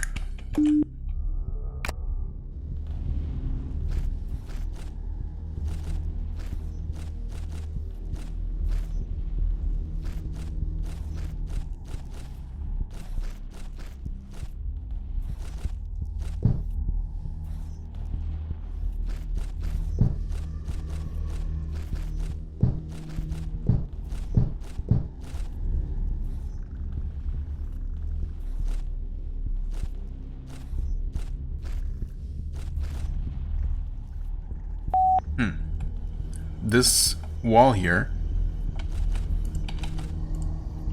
I don't know, it seems to look slightly different, ever so slightly darker than the other walls. And also, I mean, also the setup here is suspicious with, you know, there being a space from here, diagonally from here. But also this wall gives you a description when you right-click it, unless, unlike normal walls. Plus, of course, the fact that this area behind a not super easy to open wall, door, I swear I can talk sometimes, seem to be completely empty. Yeah, that's not how it's done, though. Okay, maybe this is gonna disappear as we hit some switch in maybe one of the other areas around here. That would be nice. One can hope.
Well, I guess the good news is that we probably have the 2 stones required to open that door with the 2 logs. I mean, heavy stone and lightweight stone.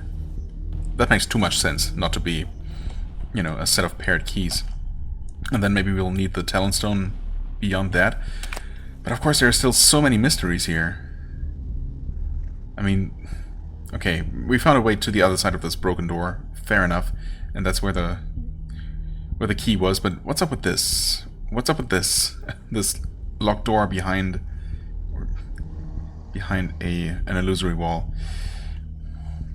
Plus just a large number of other still locked doors. Like, I mean, there's one on this level. I guess only one on this level, as far as I can tell. In addition to, well, this door and this non-door obstacle. Door adjacent obstacle, I guess. But I'm sure there were still a number of similar places, or, you know, doors actually on the lower floor. Yeah, I mean, in this area, for example, which looks extremely suspiciously skull-like. Yeah, that door up there. Oh, actually, we're gonna open this one. Never mind then, but yeah, I forgot that this was actually in this area.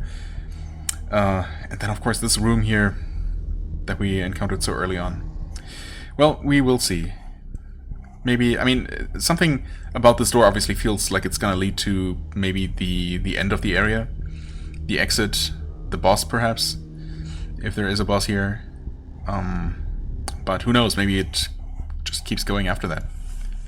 We'll find out momentarily, I suppose.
Okay, that's random. Is it... Could it actually be that you have to weigh down every single pressure plate except for this one? Does that make sense?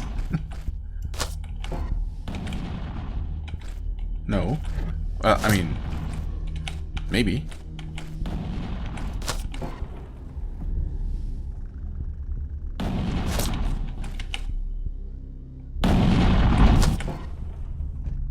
Yep, door's closed again.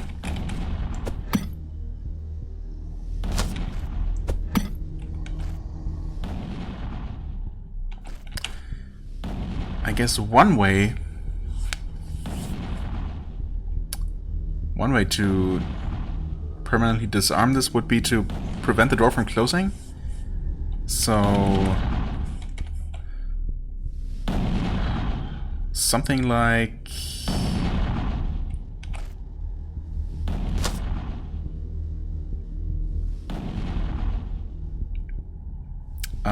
step off so the door starts opening, which is actually going to cause us to take damage. So hold on. Step off so the door starts opening. Then we step back on so it starts closing, but we take 2 quick steps back. And maybe if we're fast enough, the door is not going to close, but the fireball is going to deactivate it. Except it's actually constantly going. Never mind. The fireball is going to stay active. That's not going to work, but I can just do this nonetheless and take whatever we have here. What do we have here? Stuff.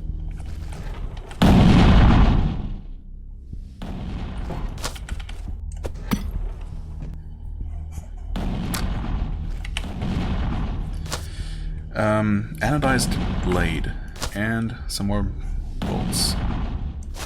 That's good, I guess. 3.3 DPS, 5 to 7 damage, 2 agility, 1 strength. Pretty fast. Oh, it's a left hand. Oh, interesting. Yeah, that's definitely by far the best left hand weapon I've found, I believe. So we definitely want to hang on to that.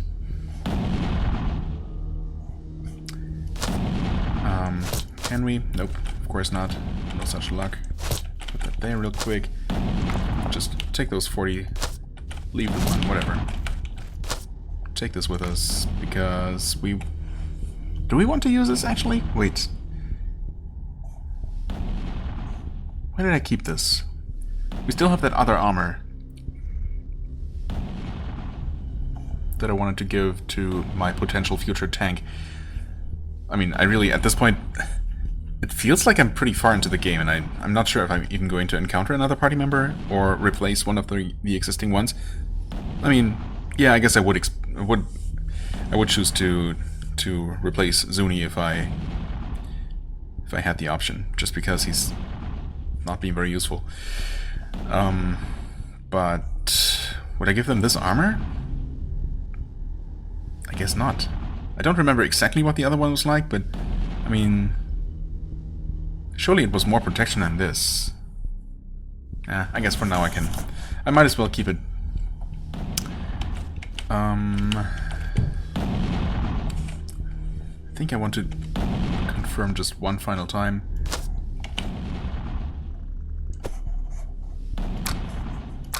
That I did not miss anything beyond the store. Oh, I actually did, okay. Oh, wow, that is sneaky. That's exactly the kind of thing I was thinking of, though. And that opened? Come on. Nothing? Surely it must have opened something.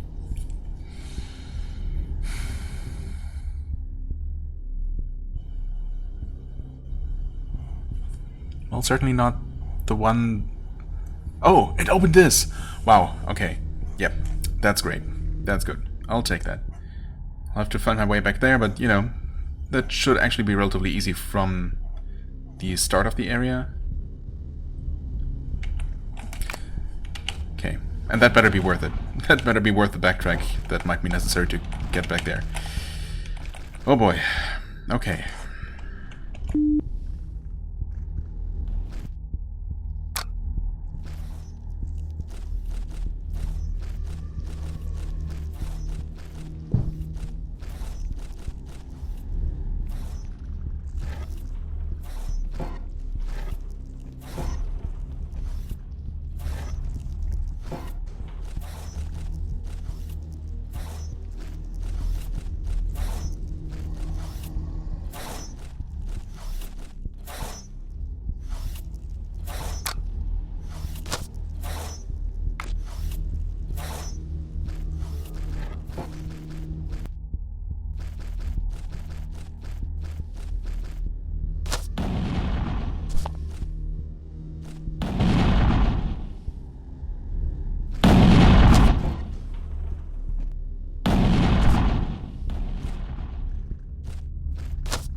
I suppose if I save here, there's no turning back. Uh-oh. Ah, it'll be fine. I'm sure. Uh-huh. And this is not an area... Ah, dang it. I thought for sure we must land behind this door. But maybe... Wood fiber sandals. Can I please take a look at these? Game... Oh, come on. Just get that out of here. Yeah, that's what I thought. Thanks, but no thanks.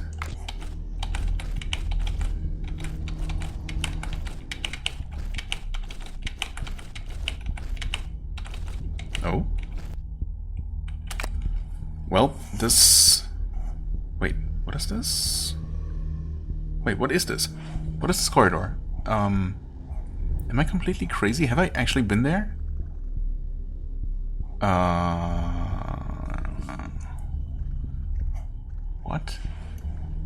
What? What is that? I'm extremely confused. I fell down. Hold on, where was I? Where did I fall down? That is here, okay. Wait. There... I just never continued past here. I'm not sure why that confused me as much as it did. I mean, I suppose I'm pretty easily confused sometimes. So I really should not be confused about being confused, and I should not be surprised. Whatever. Okay. Yeah, that makes more sense. It just looked so weird how it ended with that open door. But I guess there's really nothing weird about it. Anyway, if I drop down here, surely there must be a way back up, or maybe it even connects to this area? Would that make sense? Okay, took some damage, that's okay. Wait. Right. We determined that those are just not useful.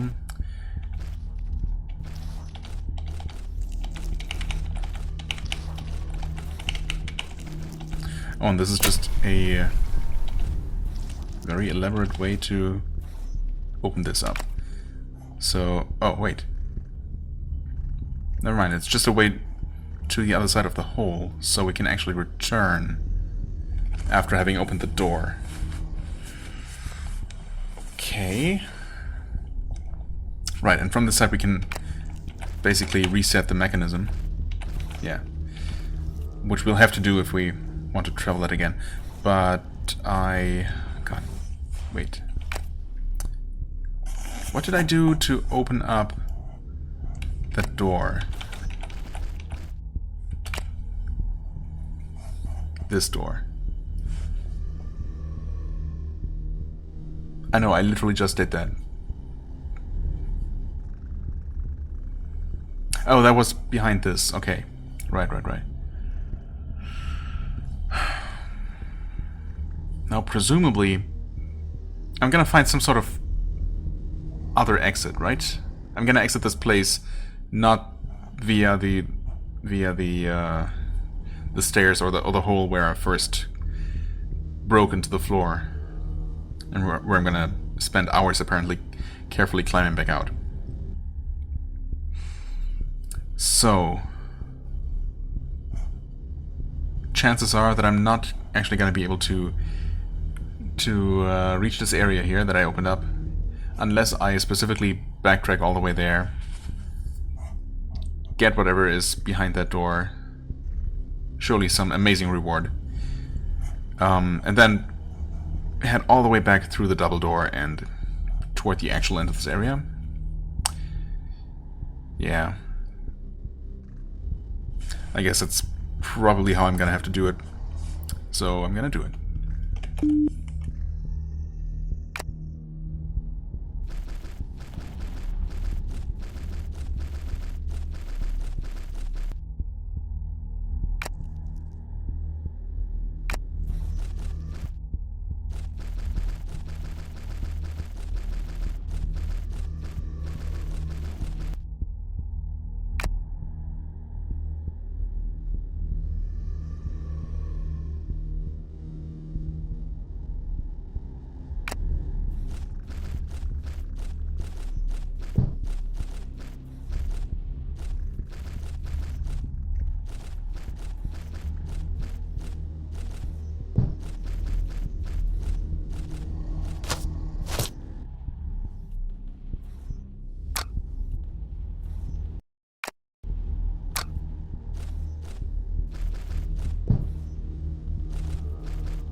At long last. Maybe all of the remaining closed doors are just gonna end up leading into each other, basically. That would be nice, I guess. Now all I need to do is remember how I got here into this area. Oh boy. Because I don't think I've been back to this area in my recent backtracks. Also, a very nice armor for Kalka, of course. Very nice.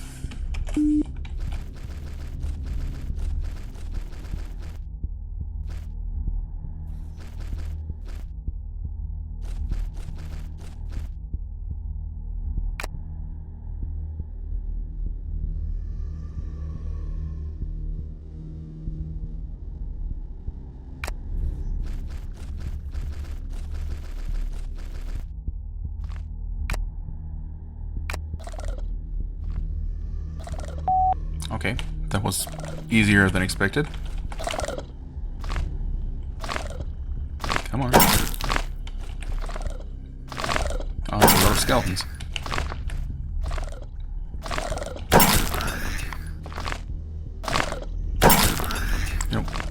You know what I should do? A little bit of this. And some of that. And a little of this for good measure. Wait, what? There we go. Poultice, sure.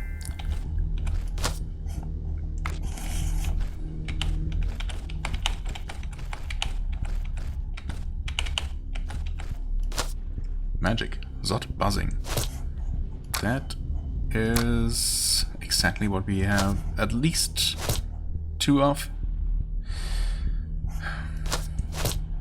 Wait. Put 1 there. Yeah. Greater Manifold, Heat, Electric Arc. And the same. Well, thanks, game.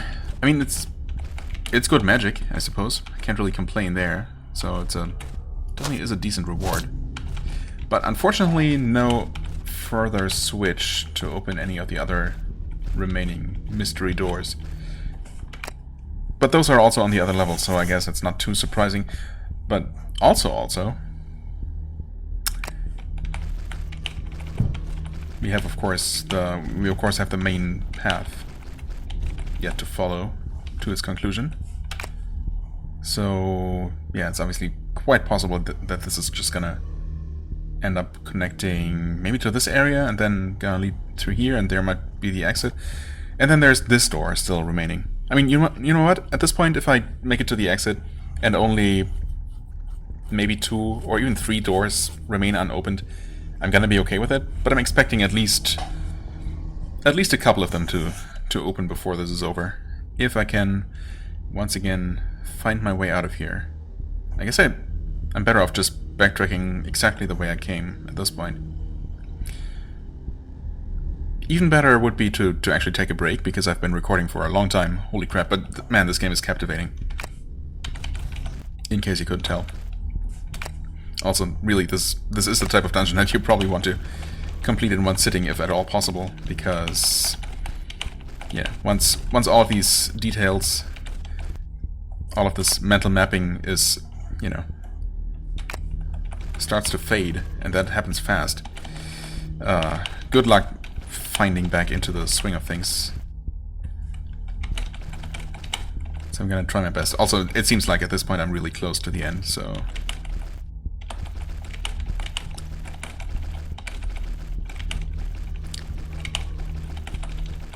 So, you know.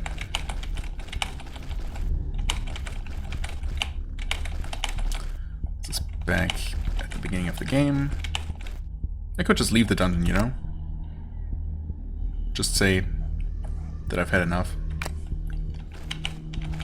But of course I've never had enough.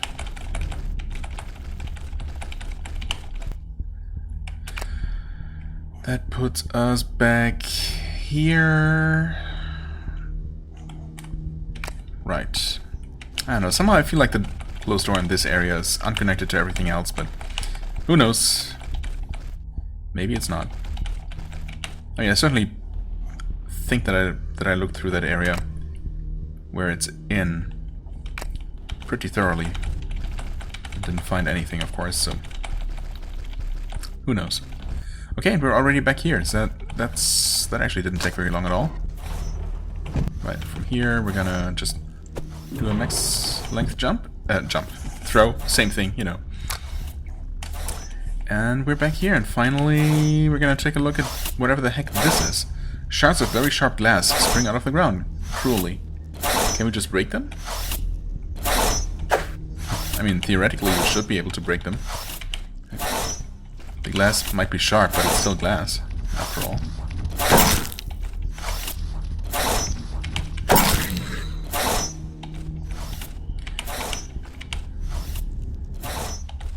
It also seems to come out very quickly, so I'm not really sure if I can realistically run through without taking damage, so deactivating that stuff would definitely be preferable.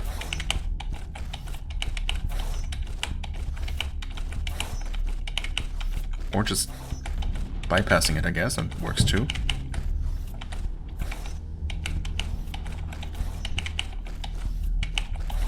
Or maybe, I mean, could it count as elemental damage? I suppose it shouldn't if it's literally just glass shards. That would be very, very physical damage.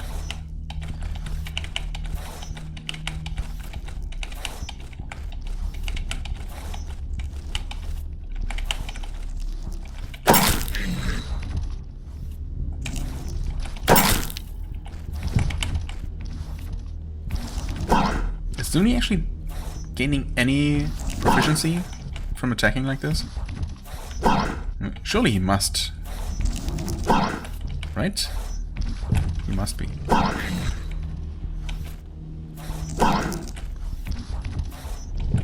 Oh, out of stamina.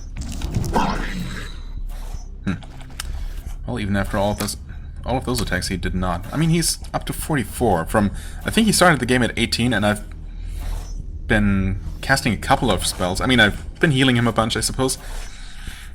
But other than that, most of the points must have come from his attacks, and I'm just not paying attention most of the time. Kalka's Sovereign trait goes up very slowly, of course. And well, we also have not really been gaining a ton of accuracy lately for Citrani, but I mean, I guess it makes sense for the leveling to slow down as you get closer to 100%, I suppose. And 88 is pretty good. I mean, he seems to barely ever miss, so can't really complain there. Anyway, I don't know why I felt the need to address this particular topic right now, but here we are.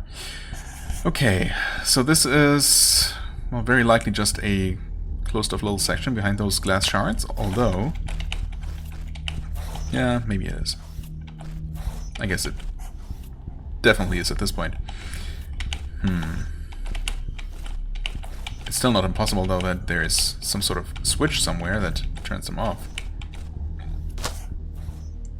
Okay. Oh, is this actually a precarious passage full of debris? Presumably the exit? Huh. I guess we did find a bunch of neat things.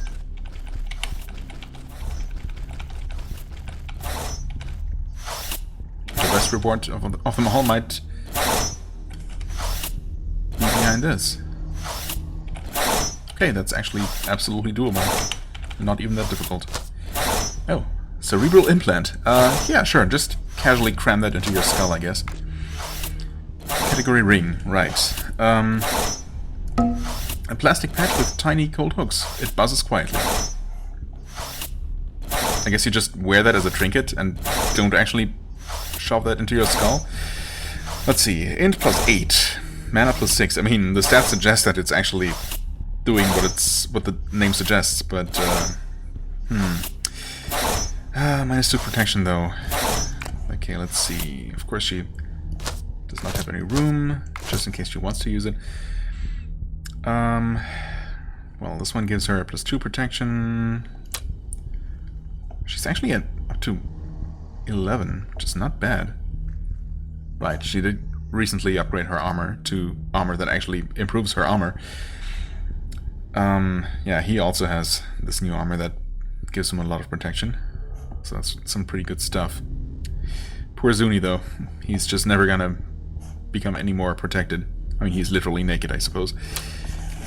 But in the back row, he seems to be doing fine. So long as we're not walking through thorns. Anyway, -2 mana obviously doesn't really matter. The stamina... I guess the stamina is nice. Spellcasting does consume a decent chunk of stamina. And this is not going to help in that regard. I mean, more in would be nice, but she's not really casting that many spells either. In fact, she's... I mean, most of the time she's just hitting things with the sword. And I guess having more strength would be beneficial in that regard. As well as, you know, more protection obviously is also beneficial. In fact, she would be losing 4 protection from this exchange. I mean, it seems like the appropriate thing for a spellcaster, but she's really only a spellcaster in theory, right? And in practice, she's only, like, at most half a spellcaster. So I think we're gonna go with this one. Yeah. Gonna keep this around, though. I mean, it's a neat trinket. And who knows, maybe I'll eventually find a use for it. Well, and I guess, as for all of these, as of yet, unopened doors, they're gonna stay that way forever? Assuming this is actually the exit. I mean, it definitely looks like it. It is literally marked as an exit. So... easy. Easy.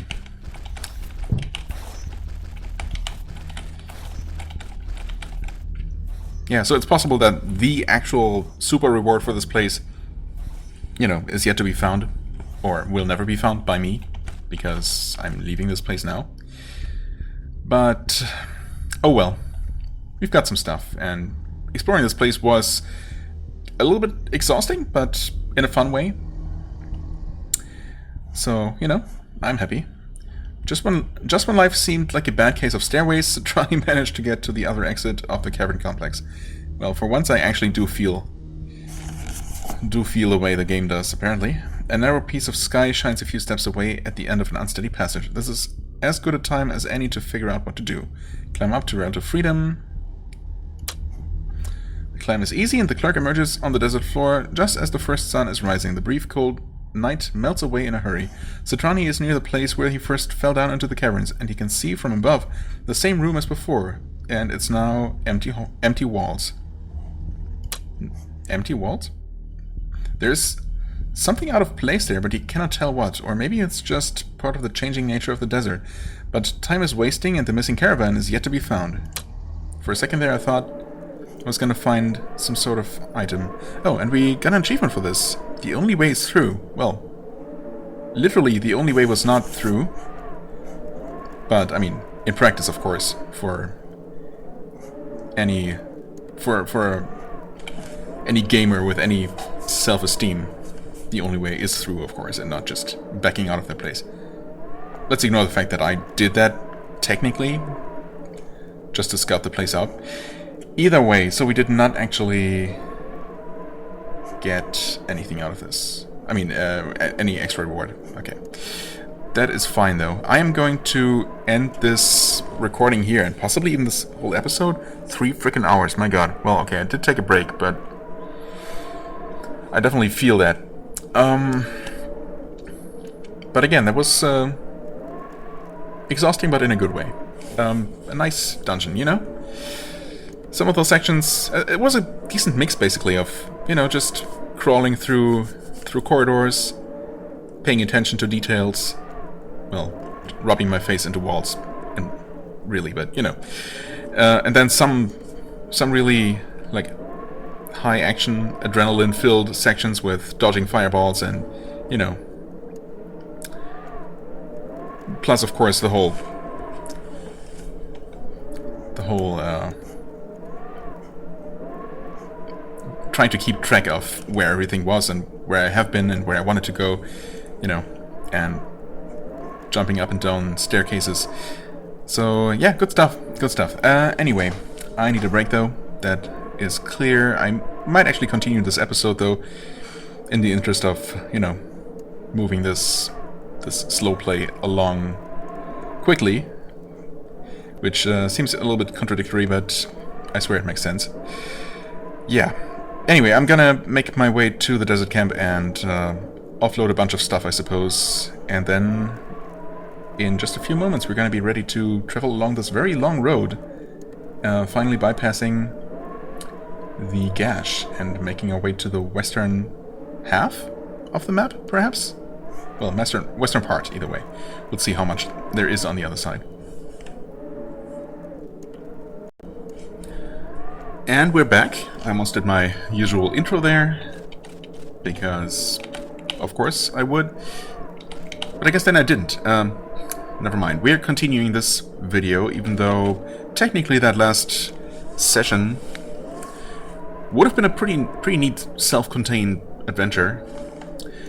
Just a little bit on the short side for the kind of progress I'd like to make each week, just in the interest of getting to some of the other interesting games, you know? Not that I'm not having fun with this game at all, but there's just so much more.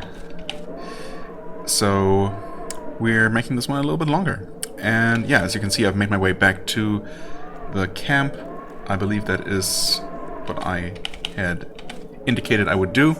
I dropped off everything not immediately necessary. I kept, you know, just enough supplies. I think I even left some of my water skins because I ended up getting a couple extras here. Yeah, but I have two with me just in case. I have these special, seemingly special, well, I mean definitely special, definitely rare and very powerful healing items that might have some other use. Well, actually this one is not that powerful. Yeah, I mean it is actually more powerful than everything we've found. So maybe this is just a pretty potent normal healing item. This definitely feels special though. Although we have found two of these, so who knows. Either way, I'm probably gonna hold on to these and try not to use these unless I'm in an absolute dire, you know, emergency situation. But yeah. Anyway, everything else, I guess. Well, yeah, I just dropped stuff off, and yeah, I kept some explosives, ammo, of course, and I did keep this Talonstone, which I only really realized after the fact, after I had already left, that I never actually used. And I can only assume, like, I mean, I'm 99% sure that it could have been used somewhere in the ruin. I just never found the socket for it. If you did see it, if I actually was looking at it at some point, feel free to tell me. Although, of course, at this point, that train has departed, as they say.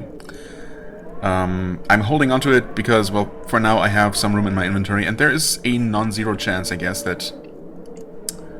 Yes, I believe there is a non-zero chance that maybe there are more ruins made by the same people who, I guess, supposedly made this one. And maybe we can use that stone there. I mean, I want to say that I would have noticed one of those triangular sockets if it had been anywhere near one of those unopened doors, any of those doors we left unopened in here. So I don't know. But of course it could have been just for a door behind one of those doors I didn't open. So that's definitely a possibility, and I might be carrying this around with me for nothing. But for now it's not a problem, right? So I guess I'll just keep it around. Maybe I'll eventually use it to weigh down some pressure plate or something, or throw it at some enemy. Anyway, we travel along this very long road, and yeah, toward a broken dome, apparently, that I had noticed, but maybe not actually commented on earlier. No, an unarticulated protest dies on Citrani's lips as he glimpses another withered tree in the distance, another dome city dead. Okay, so this one, I guess, was news to him. Surely the other one, which is that so close to his home city, right? That one must have been, well, that people of Pentella must have known about that one, right? That also had been ruined for a long time, apparently, from the looks of it. Maybe this one is more recently a more recent victim of whatever is destroying these. Anyway, it seems like a theme these days, yeah? And we can all guess who's supposed to be next, I guess? Or which city? He approaches it cautiously. Lots of dangers around here, even without rattling them by their tails. Who knows what may have made its den in the husk of the fallen Kinami tree there? The Kinami tree? Wait, I thought the Kinami tree was the tree that houses Pentella, and not just a name for this kind of tree. Anything from flying rat tails to globulous colossal sardines. What? Well, couldn't make its den in there. Yeah, I guess. Flying rat tails. Without the rats? Sure. Besides, is Konami all these trees, or is that a figure of speech? I wouldn't say figure of speech, but apparently Citrani's wondering the same thing? Even though, I mean, who's even talking here? Who called this tree a Kinami tree in the first place? Citrani wonders for a bit how that tree was actually named. Which tree? His own tree? He doesn't know anybody who ever was under a living dome other than Pentella, and he never had cause to think that Kinami could be a proper name or a name for a family of trees. Never had cause to think that Kinami could be yes. Okay, so he just doesn't know if there is a proper name, or if there is a family name for these trees. And he only knows that his own tree used to be called, or is called Kinami. So maybe they're all called Kinami trees. Anyway, still he feels as if it was his own tree to have fallen. From a distance, the clerk cannot fathom how much time has passed since the tree died and the dome was broken. He enumerates in his mind the few other cities Pentellans have heard of, but he struggles to place this one among them. I mean, this is really not that far away, though.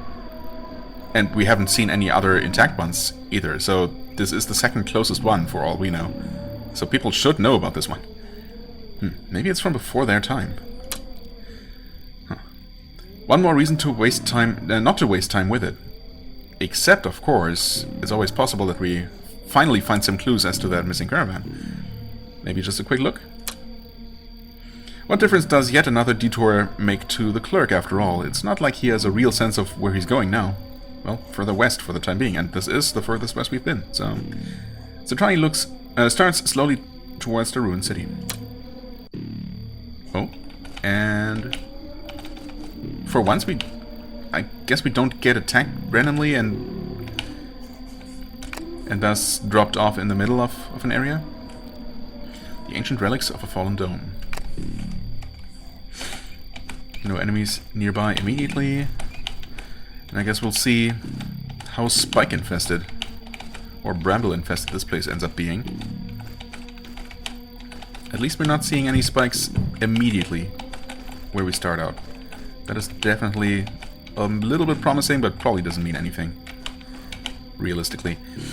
Anyway, I am going to shut up again, I suppose, and just start looking around this place. Oh god, there are brambles. They definitely exist around here. Oh yeah, and there are more. Wonderful, it begins again. Honestly, I'm kind of considering just leaving this place immediately, because it has the audacity to have brambles. Bush of black flowers, nasty things indeed. I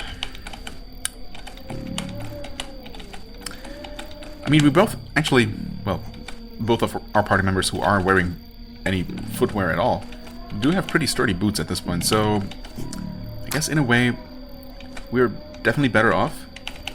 We're gonna suffer less than we used to, but we're still gonna suffer. I'm gonna suffer. But, oh well, of course I'm not gonna leave. But yeah, anyway.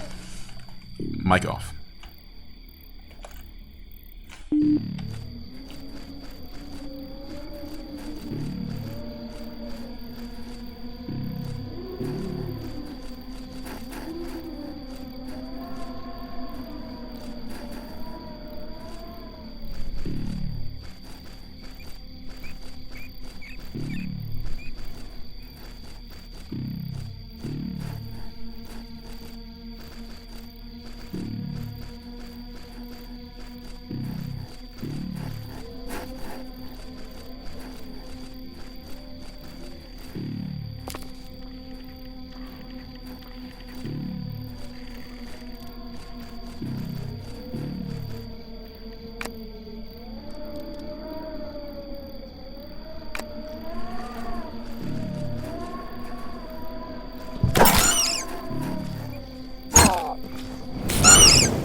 Kinda strange how this all just ends up here.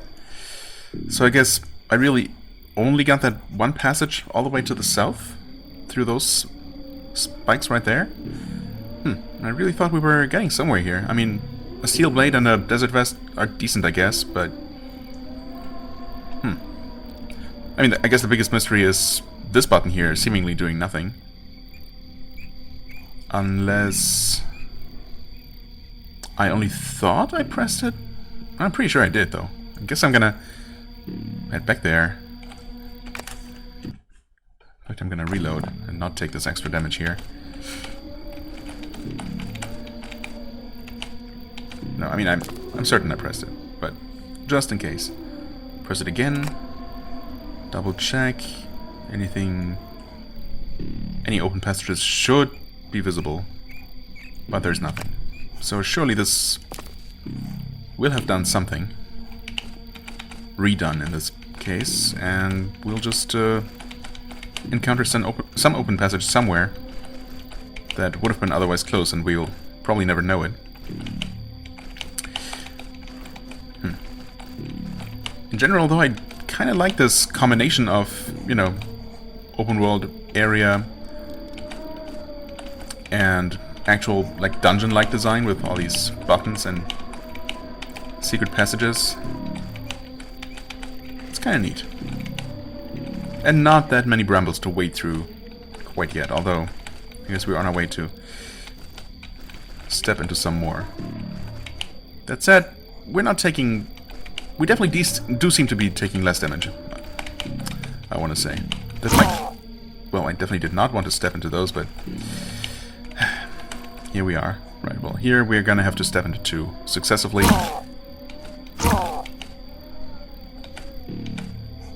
Definitely no reason to go there, though. Oh, we can't step into this, actually, so... Oh, wait, could we? Nope, we could not have just walked through here. In a way, that's good, because that would have been pretty annoying. Okay. Yeah, never mind.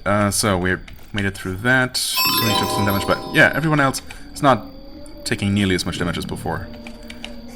At the very least, that's what it feels like, and I guess in the end, that's all that counts.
Citrani has crossed the ruined city from one side to the other.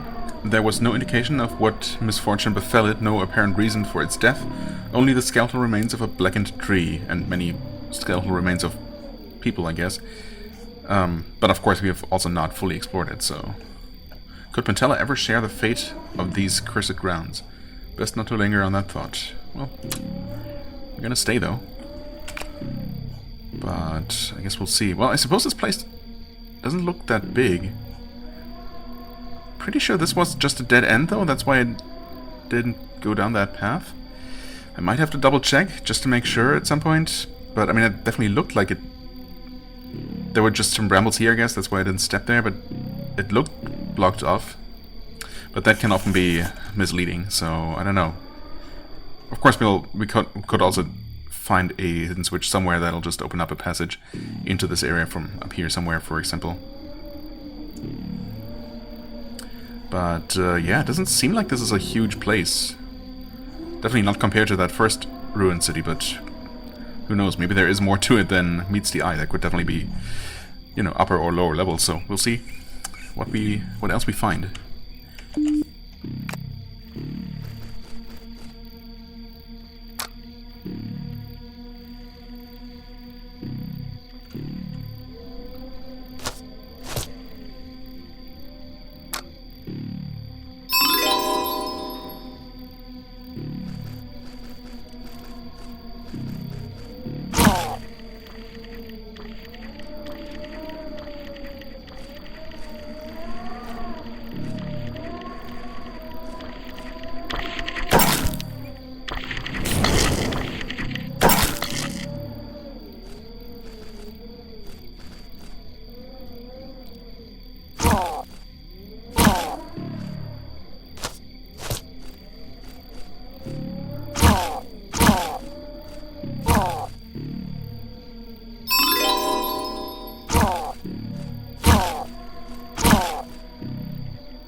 Well, I guess that really was it. I mean, in the end we found some really nice boots, just a straight up upgrade over our already really good boots, so don't mind if I do. This place here looks like there should be a shortcut, but, well, I don't know. Obviously it's very possible that I overlooked some button somewhere, especially during some of those spike passages where I did not stop at every single step to inspect the walls. That would be a pretty devious place to hide buttons, but probably all the more reason to suspect that there probably were some somewhere at some point. But, I mean, other than this area, which seems like it might be accessible and might have something, of course there could be something in here, there could be tiny little niches here or here, I suppose, but less likely. But yeah, I mean, I suppose it's pretty clear that we have explored this place almost fully, and I'm really surprised to see that there wasn't more to it than, well, there apparently is. But I guess not every place has to be super massive. Right, I guess we'll just reload for now, of course, not having taken all that extra thorn damage. We're gonna make our way to the exit, which was not this way. Oh boy. Oh, actually up and around this way. Yeah.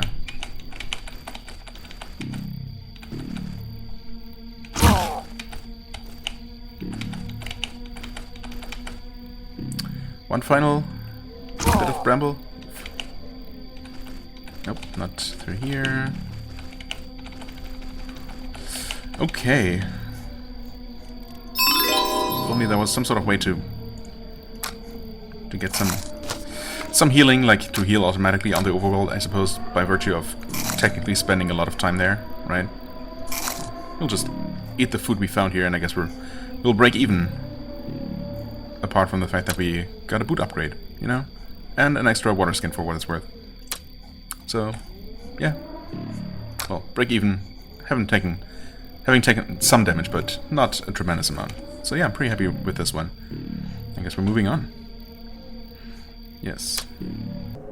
Accidentally clicked on the correct option there. Now, do we have multiple options here? No. Only one path. Oh, also the map actually no longer scrolls. Wait, are we actually getting really close to the end of the game? I had not noticed at all that we were not scrolling further west at all. I was expecting more. Huh. There are rocks up ahead on the road.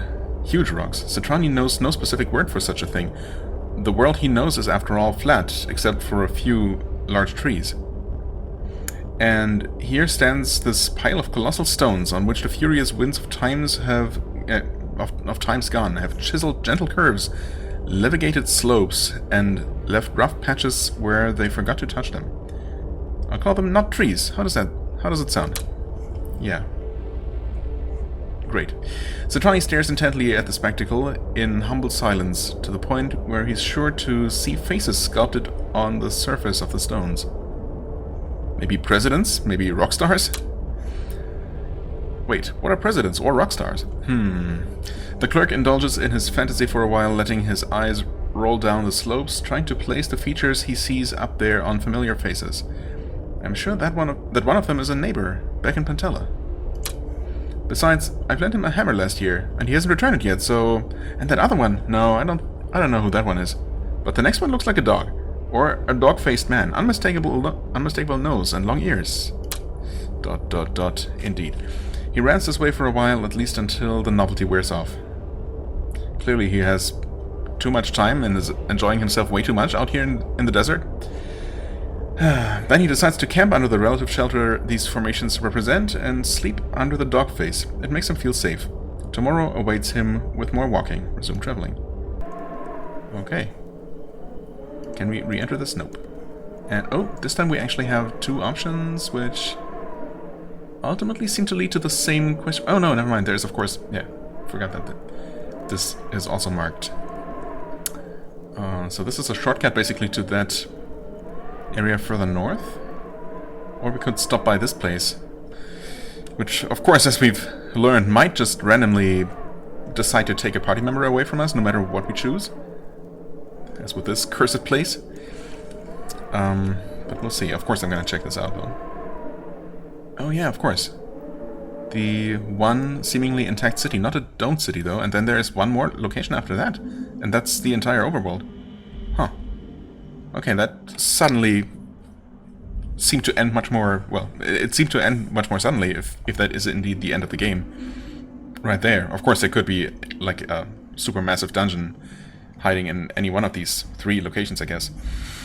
Anyway, after a long, slow turn, the crevice comes to a colossal sinkhole. To Citrani, it looks as if a hand the size of the sky has cut through the desert skin with an unimaginable knife, and then has cruelly buried it deep, turning it inside the wound to make sure it would never heal, and finally left it open. Always looking at the bright side, he does. Yeah, he is, but whatever. The clerk tries to peek into the gloom of the abyss for a while, but the unnerving feeling that unseen eyes are staring back at him, fixed and evil, soon makes him avert his gaze. Nervously, he steps back from the edge of the hole. At least he thinks the sinkhole means that he can finally go around the gash. Wait, we're already on the other side, though. What are you talking about? Huh? What sinkhole is he even talking about? This... what? That made no sense. I mean, even by this game's standards.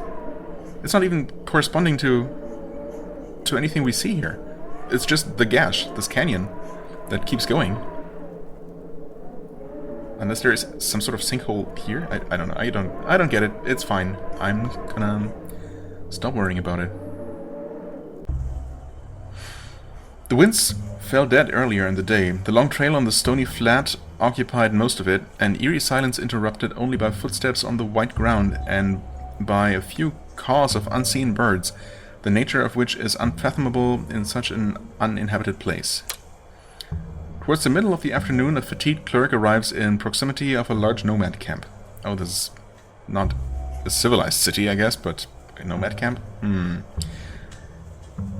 Half a dozen of tall tents surrounded by 100 smaller ones.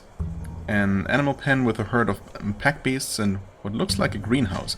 There's a metallic fence surrounding the whole area, and inside dozens of nomads can be seen going about their chores. Look closer. In the center of the fence is a makeshift gate large enough for 2 carriages to pass at the same time. Under 2 sheltered posts next to it, sentinels are standing guard.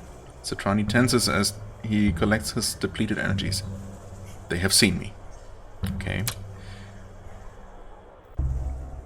Make way, you Ecrectus Grolix of Screwads. Ecrectus Grolix of Screwads. Sure. Open the gate. Me important. As those words fill the clearing in front of the entrance, one thought crosses all the travelers' minds, pack beasts included. That went catastrophically bad fast. Yeah, especially that last sentence. Not your strongest work, Citrani. Well, all minds except Kalka's, who's the one who... Oh, never mind. Kalka, that makes more sense. Did kind of sound like her. All minds except Kalka's, who's the one to have spoken these words. Go for a long-winded explanation. Can we just skip that? As it is customary at all social events in this and many tangential realities, when the rollicking of Scruat, be it egregious or blistering in variety as it may, is called upon to define the appearance... Can we just skip this whole thing, actually? I mean, I could, but then again, in some way I can't, so... It's called upon to define the appearance of the station in the world or the sexual preference of one, and of course the way he or it, less frequently she, prefers to dip braided chest hair in the white of a grower bird's egg at 3 in the morning before sand diving next to an anthill. The people to whom the definition is applied this very moment have their weapons pointed at the refined socialite's neck, Kalka's, mostly to preserve her mind to wonder about the great mystery of what a screw-out actually is. The mystery lies in that nobody ever saw a screw-out or any trace of it. Okay, mind-bogglingly continue. Mind-boggled indeed. And not in a good way. The pack beasts, at this point, it is not clear if they ever were with Citrani or came into existence in the bump and boggle of reality that just happened. and felt a sudden and keen will to keep on living, not to mention a loyalty for the clerk that they may or may not have just encountered. Jump in front of Kalka. Okay, whatever. Yes, this looks complicated. I promise you it isn't. Damn, I also promised to pretend not to acknowledge you, players, since the intro. Oh well. What was that about pack beasts? We don't have any pack beasts. The pack beasts jump into the middle of it, just in time to further bedazzle the two nomad guards, who, by the way, always suffered the difficulties of reconciling their function and their nature, never sure of what came first, standing guard or walking around as nomads. Right, that doesn't really add up. A nomad city with guards, whatever. I stand by that complicated. The clerk takes that as a sign from his gods to become a religious person, but the epiphany gets deterred as he is distracted by the sound of his own mouth saying, I don't know this person. Never met her before, in fact. The clerk continues, I'm an executive from Pantella, and on official business. Important business. I mean you no harm. I want to mix my waters with your chiefs. It doesn't sound very hygienic, though. The guards hesitate, one pointing at Kalka, shaking his head vehemently at his colleague, while the other shrugs. In all fairness, the way my cousin told me how screw-outs look like, I could see you consorting with them on occasions, but the first guard doesn't seem to think so. Go away. No, I politely refuse, you idiot. Citrani appeals to the other guard. We can't. If you could simply let us talk to your boss, this is all just a misunderstanding. Meanwhile, people are gathering at the other side of the fence to see what the fuss is about. Has Kalka to start even more for distraction? I don't even know what's going on. Ask again to meet the campmaster. Oh, okay, that did the trick, I guess. This time the request to mix waters and food with the caravans gets answered by nods and shrugs in the little crowd, to the discouragement of the guards, who keep a wary eye on Kalka in particular. Still waiting for her to just randomly leave me again. Shortly the clerk is brought to Kovas, the chief of this domeless city. Continue. You don't look very much impressed by my city, man from the tree.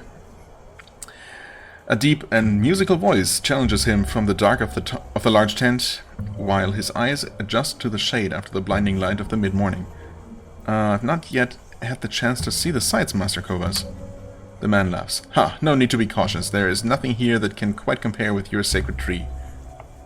I'm told that you requested to meet me. You just have, so tell me, what do you want from the nomad tribe? To the point, we are looking for a missing caravan. Citrani continues. A diplomatic caravan has gone missing from the Kinami Broomtown Trail. If it isn't found, our two cities will be at war. Your patrols travel that path for sure. Maybe you can point us in the right direction. Unless you robbed it yourself. Obvs. I hope I'm not actually saying that, or he's not actually saying that.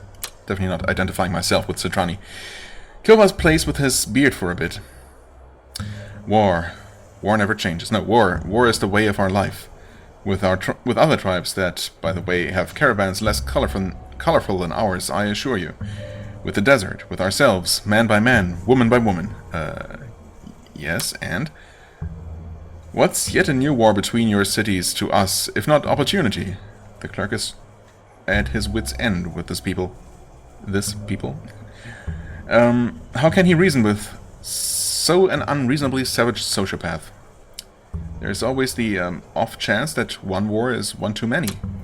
Kovas laughs. A sound Citrani finds charming and mad at the same time, and the clerk wonders if madness and charm are prerogatives of men in positions of power. There is no such thing, tree hugger.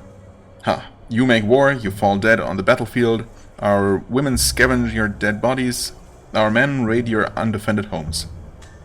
Hypothetically, right? Kovas staggers quizzically. Sure. That's what I call heaven. But don't tempt me with dreams. Your caravan, we encountered it a week ago. Oh, okay. Citrani's mouth drops open at the unexpected turn of the phrase. What? Turn of the phrase? That's not... whatever. And? Oh, my heart, the suspense. Kovas savors the look on the clerk's face. It passed this way, and the caravaneers asked us for directions. We gave them. They departed. They were bound to encounter another nomad camp the way they were going. Maybe they were unlucky and it was not so friendly as ours. But it must have been on the path that we took. And there was only one nomad camp, and that was completely abandoned. That's where we found... where we encountered Zuni, right? That was very polite of you. The nomad laughs. And now? Now that you have what you wanted? What does it change? A day of walk in that direction, and war will still do what it pleases. You're inconsequential. Go out to get some air, the nerves. Citrani still hears the caravan master's laughs as he approaches the gates, where a very depressed-looking Kalka is waiting for him. The woman spits. We don't get it. Screw-outs friends. Kalka loves screw-out. What? Screw-outs friends. Kalka loves screw-outs. For all that's good and sacred, ignore her. Shortly, the group gets ready for departure. After having checked again all of their belongings and provisions for the rest of the trip, Citrani starts towards the camp that Kovas has directed him to. Which is... I cannot scroll here, by the way. The clerk doesn't know what to expect at this point. And the... Why can I not scroll? Neither with the mouse nor with the page up, page down buttons, which I think did that earlier. And the resignation to a... something. On the road again. It is indeed a well-marked trail, Citrani notes, as the party marches on, but that doesn't ease his fatigue in the least. The stop at Kovas' camp offered no rest, and the clerk is anxious for what to expect at the next camp. When the day is almost done, with the brighter sun set and the dimmer one still early in its run, Citrani spots his destination in the distance. Here goes nothing. There's not a sound around, except for a light wind. Nobody's at home. The trail was clear and used, and the camp empty? Where's everybody? The clerk is wondering about those lines, then moves closer to a tent standing straight, better than most. It's hollow. Inside there's just a ruined mat and some rusted furnishings, the fruit of some old scavenge run. This camp has been abandoned. We have been tricked. Well, duh. The implications have not yet fully formed. Were the nomads at the previous camp responsible for the caravan's disappearance? Were they not, and they simply wanted to send away a nuisance? Should I go back and ask? But the time to think is running out, as a mighty storm rises above the little camp, like an angry eye on the quiet face of the desert. A storm conjured by the four figures, cloaked in colorful makeshift attires, who are slowly closing in on the party, from four directions. Fight against the windmills. These figures? Nomad Warlock? Oh, what? It's not the first time the clerk turns to the sky asking why life seems to put all sorts of dangers in his path. His only ambitions were a full belly and avoiding work and chores, slouching on a hammock in the shade of the tallest of Kinami's branches, far from the chatter and industry of his own people down below. Continue. Unfortunately, life answers him for a change with a booming, grating voice coming from behind him. The clerk is still alive? Kovas people are without use. All people are. What? Is that the giant that we've heard mentioned, or seen mentioned in one of those scribbled notes? Citrani turns around just in time to avoid a boulder. Where does one find such a thing in all this sand? That the large owner of the voice throws at him just like a weightless stone. That was a good start. Continue to avoid being hit. Not fair. I throw a stone at you. You should stand still. The clerk cannot avoid to notice the caved-in human skulls dangling from the monster's waistband. I'd rather not, he replies, as more boulders fly left and right. Where? Where does he get those rocks from? That's a good question, I guess. He should be running out at some point. Citrani is assaulted by an unpleasant, unnerving feeling besides that creature, obviously. Patches of grey skin cut in the middle by a cruel grin full of teeth flash under the dark of the cowl. The monster closes in on the clerk. Nematazi is sick of you fleas, with your societies and caravans and families trailing the desert as it was yours. Die, die! What's with desert people and they're speaking in third person? Yeah, what's... That's by far not the weirdest thing about any of this. Does that to do with anything? I mean, who knows? Now, Nematazi, I guess that's this giant's name, who of course we have not heard about before, is close enough to use his boulders like crude hammers to attack the clerk. Everything, it is everything. We despise you, your lives, and my master killed you. What? No. Obviously he did not. You just don't know it yet. Jomolk killed your damn tree. Okay.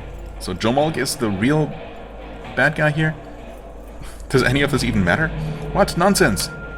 A huge blow catches the shaken clerk, who was too late to dodge. It sends him flying. Satrani falls badly on the ground, crushing his left arm. Ouch. The pain is intense, but he has no time to play doctor, as Nematazi is upon him again.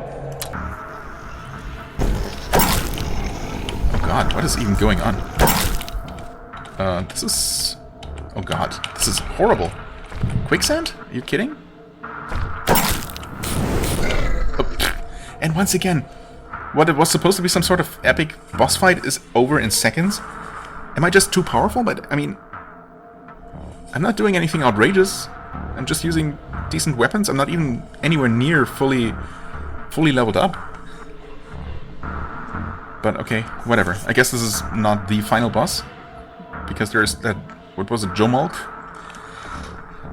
You killed me! You killed me! The huge figure, cloak in tatters, revealing the deformed visage underneath, shakes in his death throes. Well, come on, no need to make a fuss now. The hulking mutant's gravel voice continues, mixing words acutely with panic, almost childlike, and growls spattered in blood. You killed Nematazi, it's not fair, but... He turns to hysterical laughter. Your caravan is gone. You'll have war at your door again, and your tree is dying. Jomolk saw to that. Jomolk, who's that? Your master? A monster like you? But no answer comes as the creature dies, lifting the sense of oppression that the clerk felt since arriving at the camp. However, the fear of not having a home to return to fills enthusiastically the place it has left. Jomolk. Where have I heard that name? From this guy. Just moments ago. No time to lose. I have to go home. Apparently? The bigger they are, achievement. Yeah, I don't know if that was really worth an achievement, but okay. Oh. And at this point there's only one path. Yeah. I mean, that makes sense. But we never had a chance to visit this place. That's so mean. What I will do is I'm gonna save here, and unfortunately, well, I guess it doesn't really matter. For some reason the game only allows you 7 manual saves. So I'm gonna save, I guess,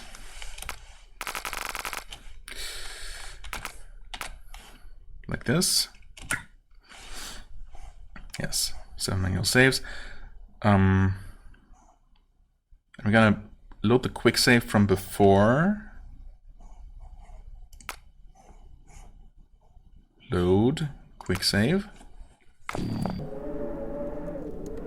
Right. That was before seeing this little scene. I guess I'm going to see that as well. So obviously I'm curious about this place here. I'm also not even going to try and make sense of that very long, very badly written, very confusing sequence that just happened with almost no input on my part. I doubt the 2 or 3 times that I had a choice between equally weird or, I don't know, badly fitting dialogue options had any real impact on how things progressed. But who knows at this point. Anyway, yes. Right side, whatever. Continue your journey. So there was nothing going on here really. So quick save again. I mean, I can always redo the fight. And I probably will, well, depending on what we find here, I suppose. Trees, a whole forest. The clerk can't believe his eyes. In the middle of the plains, hazed by the hot air, in the distance, a vegetation grove. Yes, a so-called vegetation grove. How could it be possible for a tree to grow here, unaided by the protection of a glass dome, subjected to the harshness of the winds? Wait, so are the Kinami trees, or the great trees, or whatever, do they grow inside the domes, under the protection of the dome? I thought those trees existed first, and people built their cities and built glass domes over them to protect themselves. And the tree, I guess. Who knows? Anyway, how could it be possible? Shadow and maybe water. The clerk walks toward it as if in a trance, like in a mirage or a dream. And for a second, he doubts. Maybe it's just that. Maybe it's one more sign of desert madness. But the trees are standing there, still unwavering. So still that not a single leaf seems to shake in the air. Something is definitely odd. And in fact it is, as Citrani realizes getting close to the grove. Its perfect stillness, its indifference to the cruel suns and the rough winds. The woods are made of stone. Oh, interesting. No, why? Why does this always have to happen? Why does this always happen to me? An intricate growth, impassable tall trees with their foliage lively with branches turning and spiraling, roots sinking into the ground as to take the nourishment as it would be their right, more than the duty, and more like the duty, and yet nothing of it is alive. Not that the surroundings are much better than that. The clerk is dumbfounded. Well, he's definitely dumb. Whose masterful hand carved this sculpture, and for what purpose? Or was this real wood turned to stone by an unimaginable event? Or was it nature, the way it drained the little pieces of wood of their sap, petrifying them? Or was it a gorgon, and these trees and other plants made the mistake of looking into its eyes? Or maybe it's just to confuse all clerks. That must be it. Could this ever happen to his beloved Kinami too? The clerk shivers in the hot air, trying to erase the idea from his mind. Finally, regretting that the desert has once again not disproved its unkindness, he walks away. Huh. Okay, petrified forest. I'm guessing that visiting this place has absolutely no impact on anything, but who knows? You know what, I guess I'm gonna just redo this fight. Maybe try to look around the area where we killed that one warlock before suddenly the giant appeared. A little bit more this time around. I mean, I was obviously very surprised when we only killed one of the supposedly 4 figures. And then suddenly things happened. Oh, okay. Careful where you click, I guess. Complicated. Never been there. What? It doesn't sound very hygienic.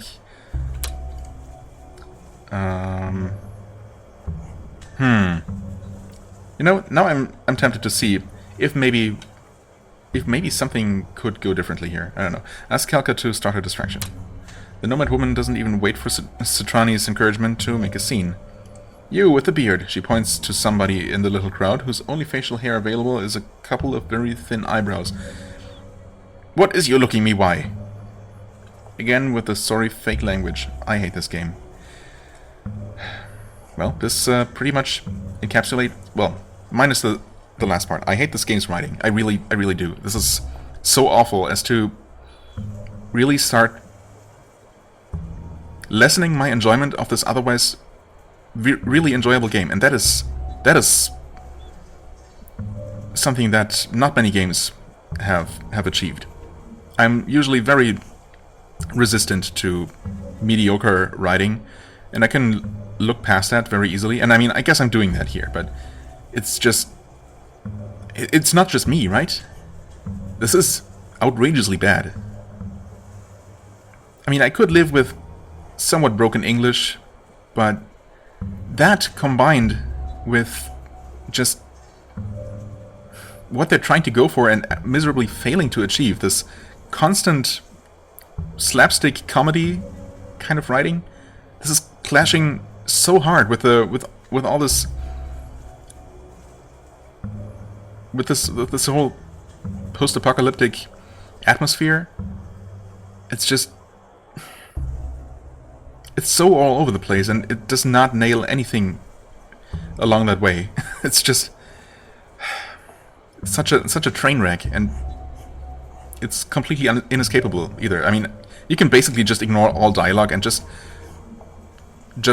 you know, explore the dungeons. But I mean, it's just whatever. Yes. Kelka furiously kicks the sand at her feet, throwing it around at the guards and at the people. Once, twice, a little cloud dissipates sluggishly between the dumbfounded figures. Little shining silicate crystals adhere to their limbs. For some reason, in a quick flash, images of breaded meat and zucchini gratin crossed Citrani's mind. That is random. Adding a layer of yuck doesn't make him more interesting, you know. It's funny and completely unrelated to that, the sudden burst of little flame tongues that rise from the guards' feet and send them running around in panic. The crowd starts to cry or laugh in accordance to their own taste in food as the guards run around screaming and dive into the sand, rolling around to extinguish the fire, while Kalka tosses a couple of dry sticks back into her sack and proceeds to harass the nomad closest to her. Jump to the other side of the fence. Well, why jump over it when the gate is practically open already, with people on both sides mildly distracted by burning clothes? While Kalka remains with the guards, moving to the next item of her crazy repertoire, Citrani discreetly slips into the camp, feeling the other side is just as shabby and inhospitable as the one he just came from. Oh, disappointment. A more experienced architect, in fact, would have just put the gate into the middle of the camp, so to dismiss any thought that one side was better than the other. An even more experienced architect would have put the gate into the middle of the desert instead, with nothing around, and called it a day. My wildest dreams revolve around that, calling it a day. Enough lollygagging, let's get to business. Not exactly sure what business he has in mind, the clerk finds himself in the middle of a clearing, a stage for raiders, and a station for the caravans arriving at the camp. Have a look around the plaza. I saw what you did. Cute. A sunburned man, strapping his breather mask to his head, a whip tied to his waist, looks at Citrani with half a smile. With the guards? I didn't do anything. He didn't do anything. The clerk looks around, nervously eyeing the man's party. No harm done, though. She's mostly harmless. I was just passing through, by the way. The man sneers. I doubt it, tree hugger. Citrani tenses at the recognition, but the man laughs it off, joining the rest of his party, heading out of the camp. The clerk is starting to be accustomed to the feeling of carrying no weight at all in this land, but he's no less concerned with them knowing him for what he is. This is not a safe place. He walks to the caravans stationing on the other side of the clearing. A couple of large convoys are waiting for their trawling beasts, large lizards, scaly bovines, to be exchanged for fresh ones. Traders are occupying the time bartering with the campmasters somewhere under the shade in the innards of the strange little city. Consider what to do. Citrani leans on a pile of abandoned cases, watching the lethargic movements of the nomads under the suns of the approaching midday. He doesn't know what he expected to find here. Some sign that the missing caravan passed this way, the caravan itself, the proof that the nomads have stolen it. Yet his home is not far enough from here to sit comfortably. A whole slaver's camp.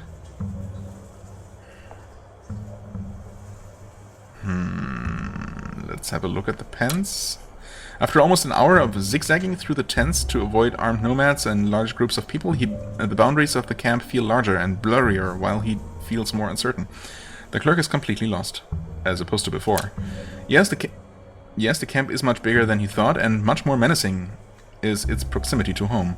But there's something else too, a nauseating feeling that he can't place, but that has upset him since the beginnings of his travels, and then slinks away. Like through what?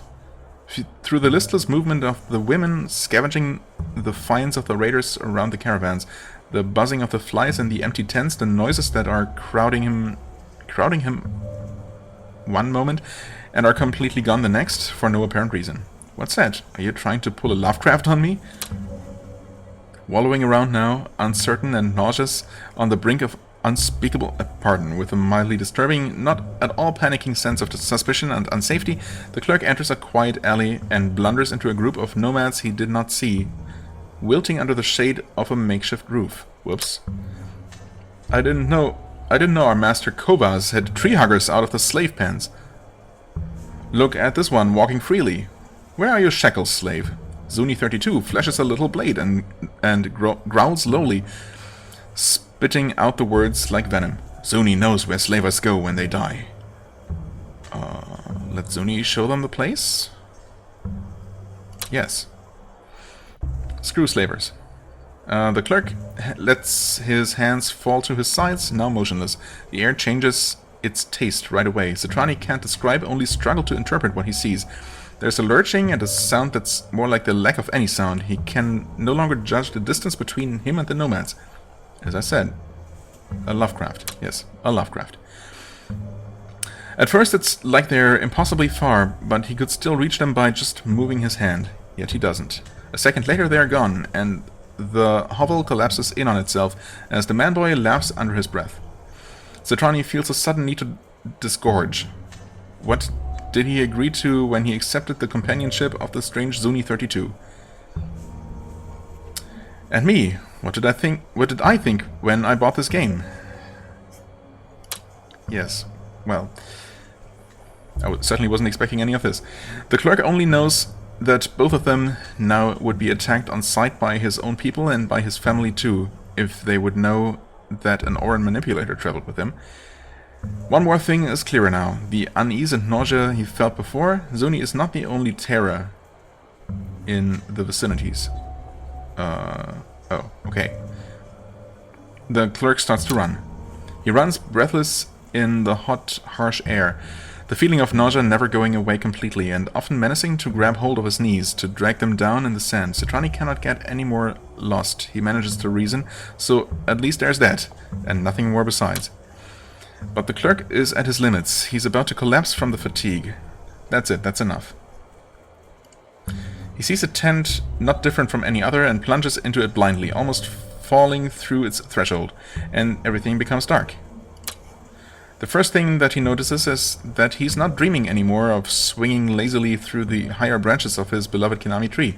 The second thing is the hard soil under his aching body. The third is his own grasp of place and time. He's aware that he's still in the tent, and that no more than half an hour has passed. The fourth thing he notices is that there's something amiss, something that he cannot quite place. Like decency? Maybe something for which he needs to be more widely awake? Cetrani tries to concentrate.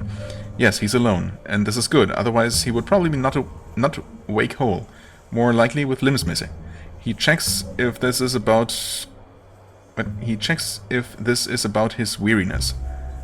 Nope, that's still in its place all over him. Then what? Maybe then it's about the large pile of crates and jars occupying more than half of the tent. All wearing a brand, a tree between two wings of wind, Pantella's brand. Wait, what?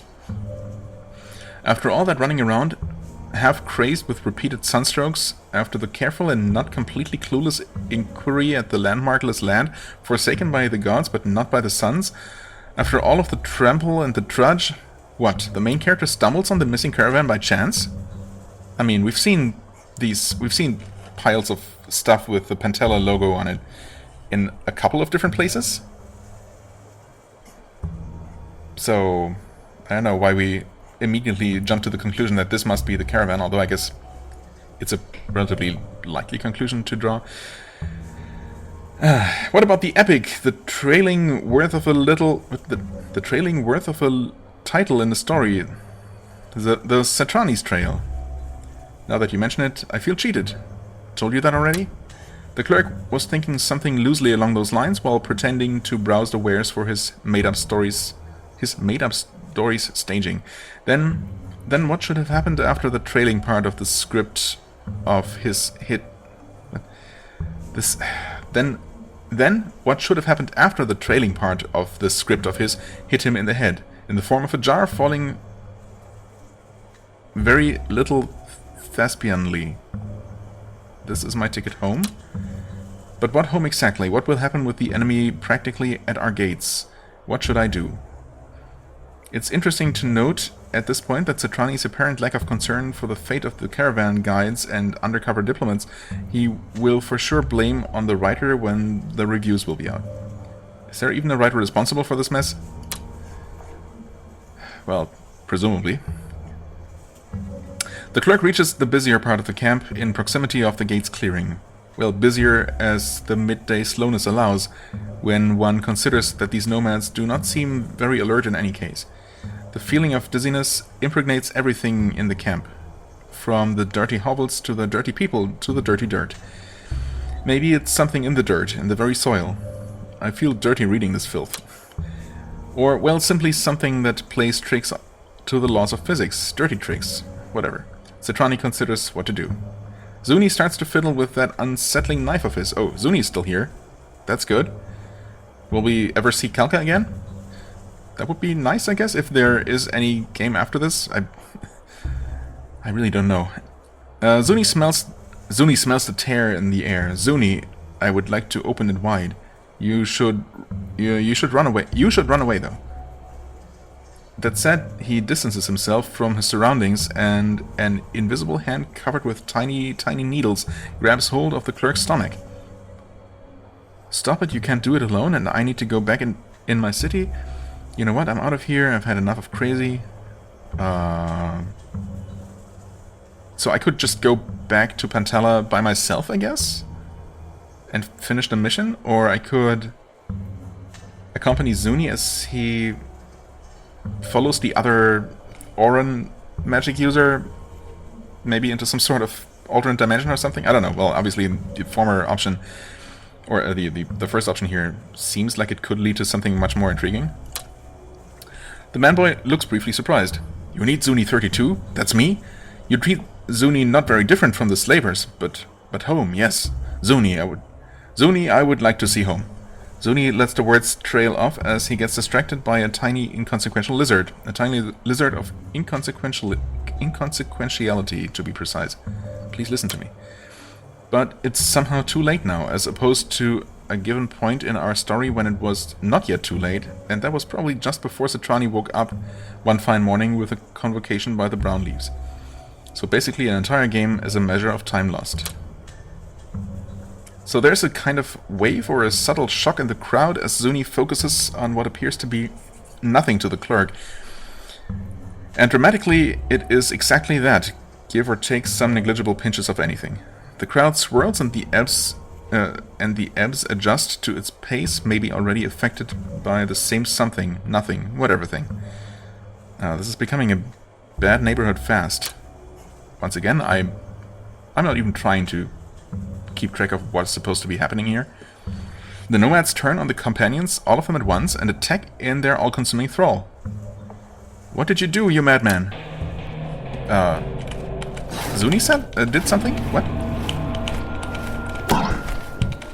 What is going on?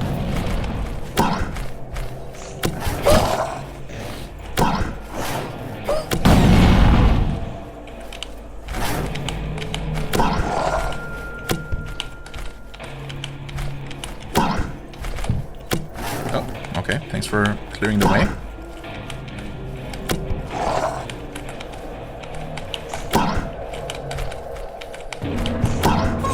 Okay.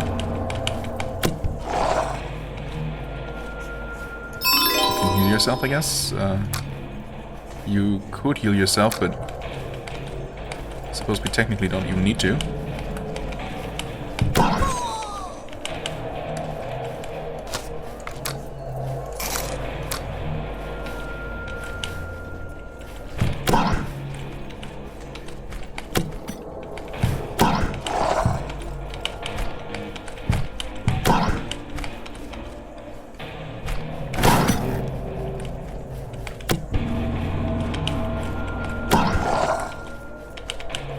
He's gonna start taking some damage pretty soon here. Okay, he's already taking damage by dealing damage, but I guess not really a whole lot, so... Whatever. Do we just need to kill everyone here? What's even going on? I certainly was not expecting such drastically different outcomes here, but, I mean, I guess in a way that's cool.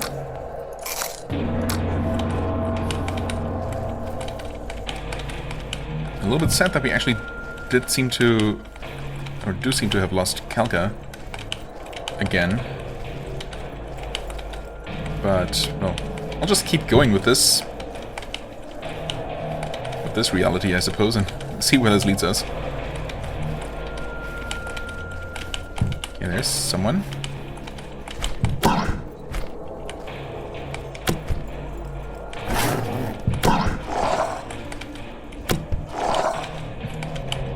Still not done.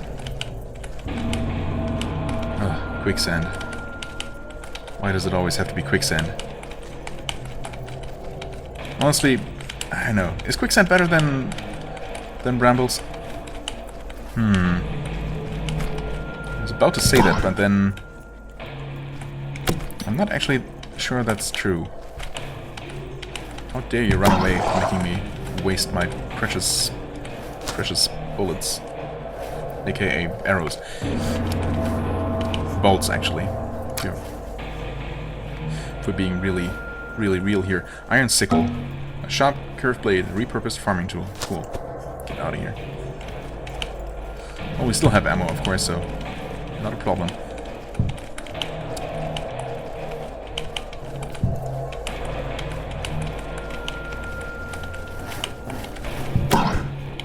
Oh, is that a magic activator, actually? Yes, sure is. And not one we've seen before. Scum Bubbly. Okay. Does that make exactly 2 different types per element that we've found at this point? I think it might be. Glass splinters, glass shards, and heat wave. Okay, that's an interesting combination. Well, depending on how much game there is left at this point, that might come in handy. Sure would be nice if we could get our dedicated spellcaster back. And she should be around somewhere, right?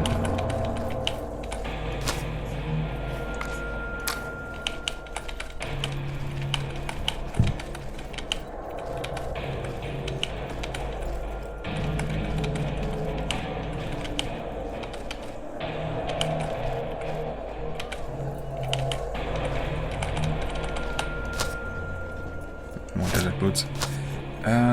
We actually have exactly one, yeah, a pair of exactly those kinds of boots already, but because it doesn't hurt to have more, just in case we are actually going to encounter another party member to fill the 3rd slot if we do not get Calca back. At this point, I really don't know what to expect. Okay. This place... Oh, wait. We never went that way, I guess? Core area. This was just a dead end. Here, there was just quicksand, which is why I did not explore that. Oh, hi. I thought I heard someone. Oh, you're right. Oh, we're out of ammo too, but that's fine.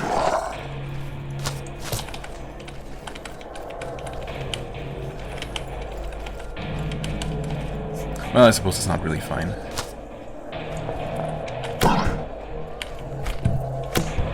Oh, let's not get shot in the face with anything.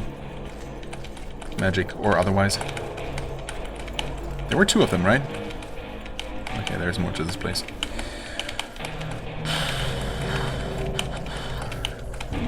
There's a lot more to this place, holy crap, okay. And here I thought this was just gonna be another one of those small arena-type situations where, you know, we need to defeat a smallish number of enemies and then something's gonna trigger. But I guess not so.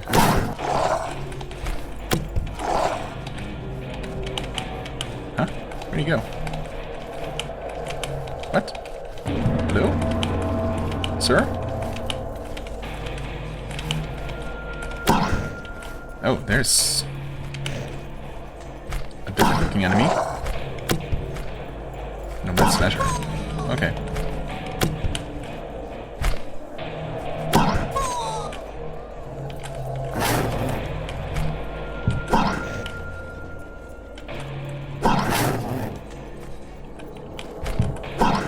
Oh, come on, Zuni, you can do it. Or can you? No, out of stamina. Nope.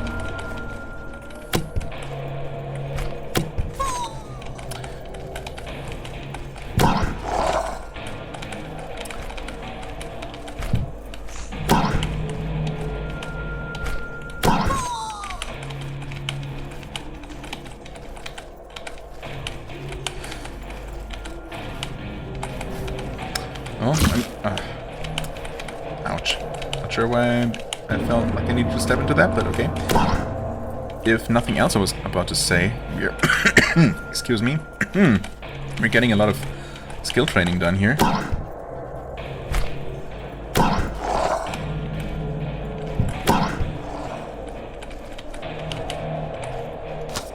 Yeah, thanks but no thanks. Although, I guess, hold on, that's air though.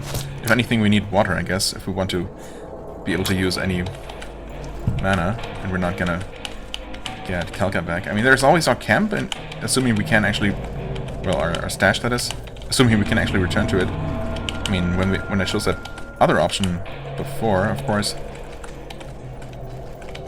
it seems like the entire map changed, basically, insofar as I was only allowed to walk down that one path, presumably leading straight back to Pantella. Which almost certainly means that we would not have been allowed to visit our stash again. But oh well.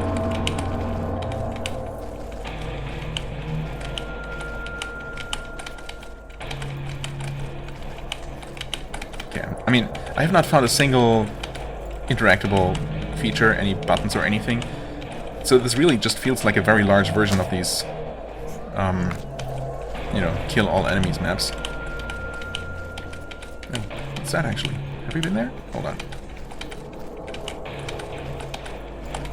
No, I guess not.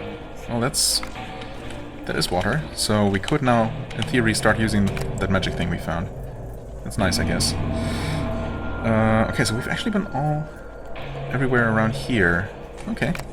Mapped out more of this place than I thought I had.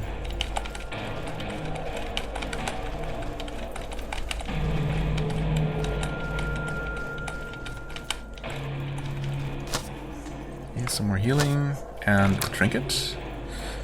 A wave protector. A glass that moves as gel with minuscule, unfathomable things floating in it. If you say so. Mana +5, in +2. Wait.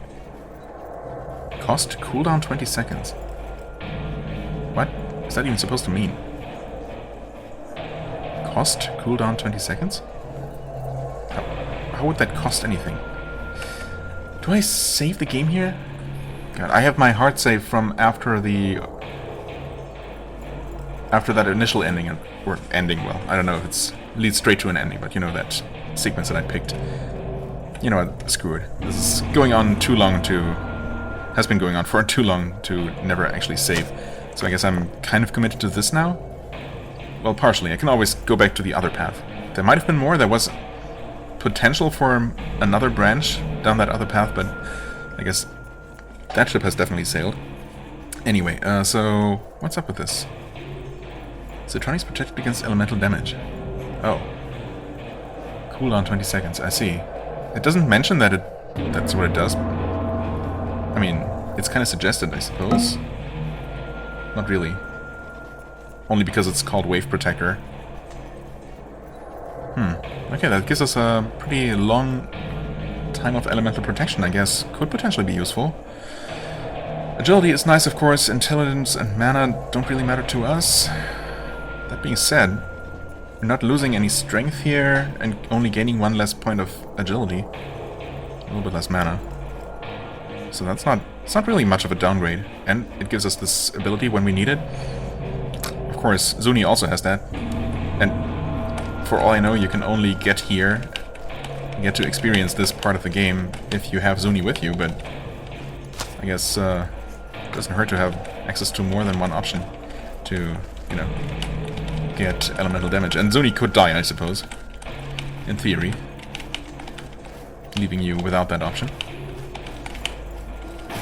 Hey guys.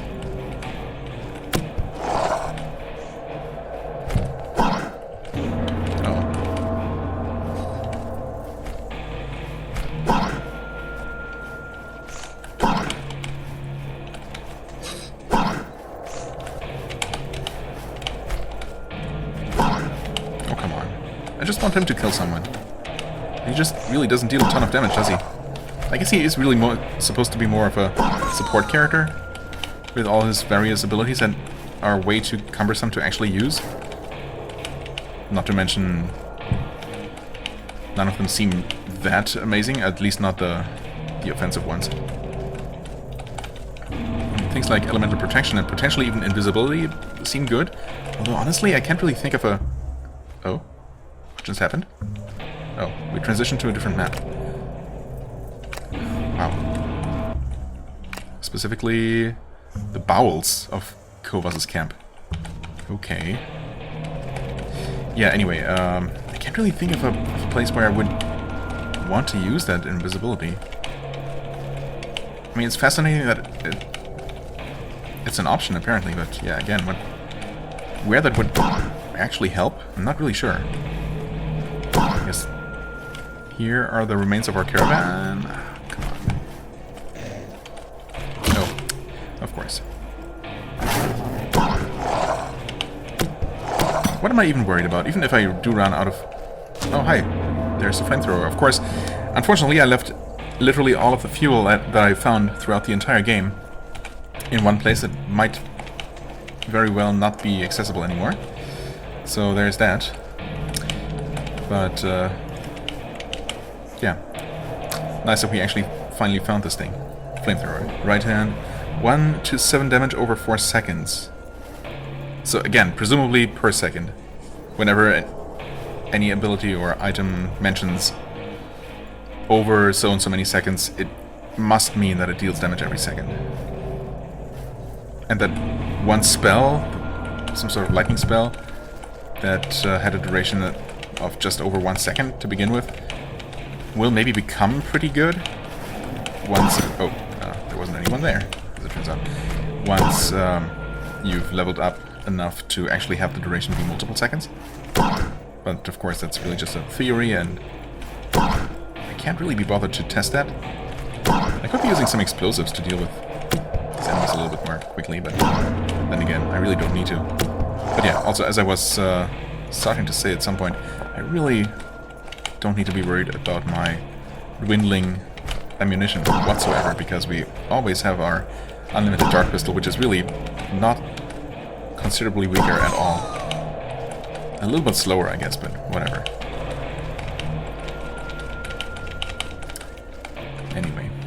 Anyway.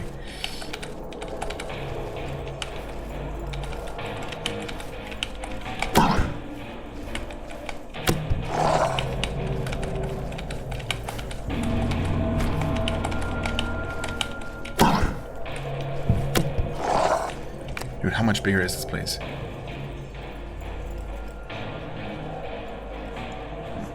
I should probably also mark this. I mean, I'm unlikely to forget, I suppose, but maybe if I actually end up taking a break here. Let's see.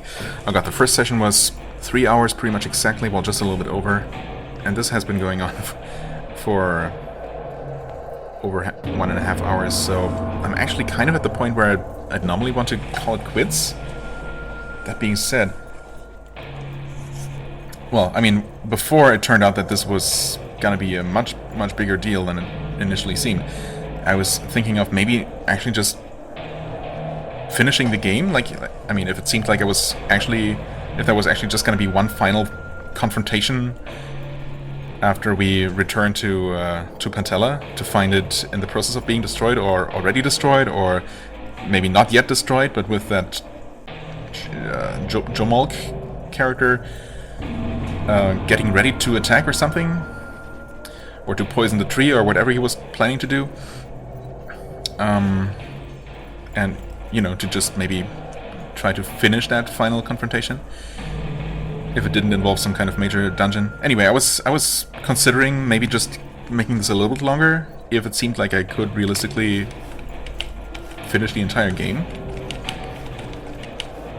At this point, though, I mean, this just keeps going, and I have no idea what to expect, scope-wise, or really in terms of anything. That's a hole in the ground. With the sickle, I guess, just precariously balanced over the rim? Wait, what? Into the depths? What? Wait. How does this make any sense? This isn't so far away. That's just bizarre. Clearly, that must have been a magical hole. Okay. This is...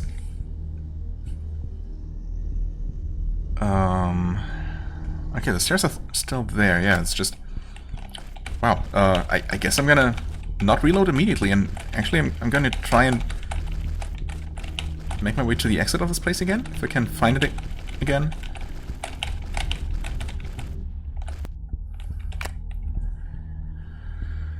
I have no idea how close we are or where we even need to go, but so long as there's only one option, I guess it's relatively straightforward. Yeah. And, I mean, if that puts us back where we originally emerged, and, I mean, there's no reason why it shouldn't, then I guess I'll try to make my way to Pantella from there? Maybe I was supposed to find the soul? I thought I was supposed to go to that other area I found, the bowels of Kovas's camp, and, I don't know, something would happen. But, well, have I mentioned that I have absolutely no idea anymore at this point what to expect from this game? Literally anything could happen.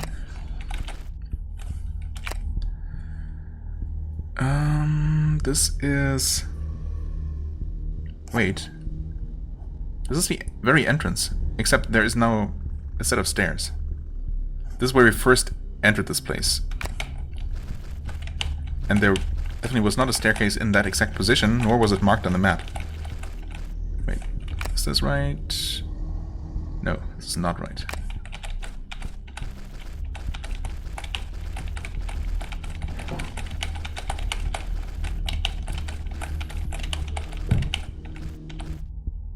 Wait. Oh, never mind. Okay, no, the entrance was here. The entrance was right there. That being said, of course I never got a chance to check if it would still be there and allow me to climb out the way, you know, I could have escaped initially. Looks around the room, checking the debris for stability. If you were to climb over them with the utmost care. Okay. Climb.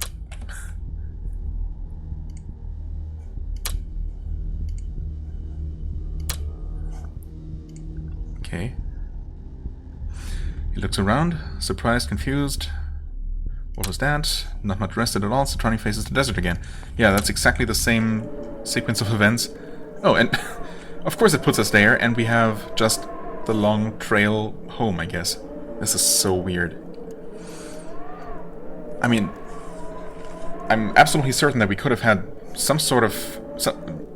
a lot more exploration to do in that, well, in this camp where we apparently still are, and maybe even some sort of boss fight, final encounter, something interesting happening.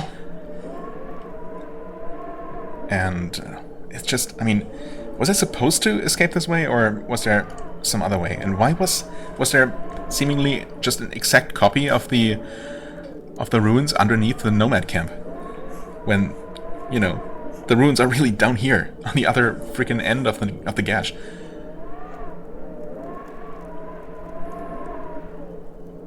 This game is just some sort of weird trip. And I don't mean that in the sense of a journey. Although it is also a very weird trip in that sense. A weird trail, I guess, that we're following. Home sweet home.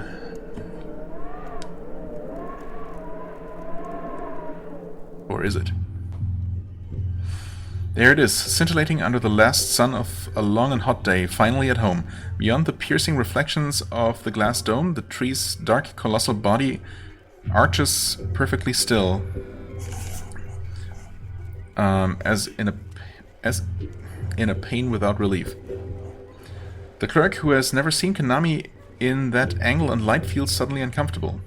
Not exactly a novelty. He sprints headlong, stumbling into the soft sand, to the doors in the distance. The doors, they are open, torn out of their hinges and discarded on the outside. Citrani runs, his heart in his mouth. Continue. Where are the guards? Their equipment, trampled by many feet, lies discarded just on the other side of the doorway, but nobody is around. Majanov's gate stands silent as the clerk passes it, entering the city. The second sun touches the far horizon, rubbing the clearing of its light. A bluish-orange shadow goes slowly but inexorably up the tree, leaving only part of the city up the trunk and the foliage bathing in the dying sheen. Shadows of its citizens avoiding each other linger on the other side of the clearing, venturing it at last, dragging themselves to reach the glass wall. The heat starts to wane in the haze. Citrani directs his steps to the nearest citizen, but he stops cold when he suddenly sees his vest mangled and bloodstained and a horrible gash on the man's shoulder. I'm sure it's nothing, just a scratch, right? The man turns his head towards the clerk, his eyes hidden in the shade. He shows his teeth in a humorless grin without a sound and then trudges away. Whatever contamination took hold of the tree, that's what's now in front of him, thinks the clerk with a quick glance over his shoulder to the desert. He then moves towards the city. I need to find the brown leaves. What is supposed to be going on here?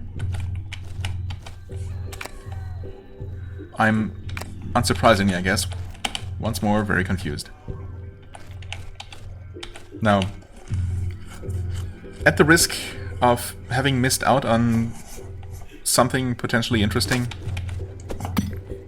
some more encounter that maybe, I mean that's a very small chance, but maybe might have made things a little bit clearer in regards to what the heck is happening. Throw that, please. Yeah,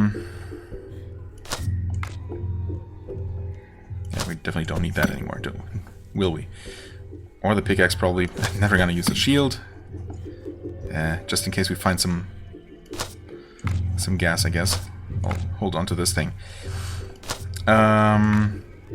So yeah, at the risk of having missed out on some more story, basically, by just taking some sort of shortcut out of that nomad camp, I'm still going to save here.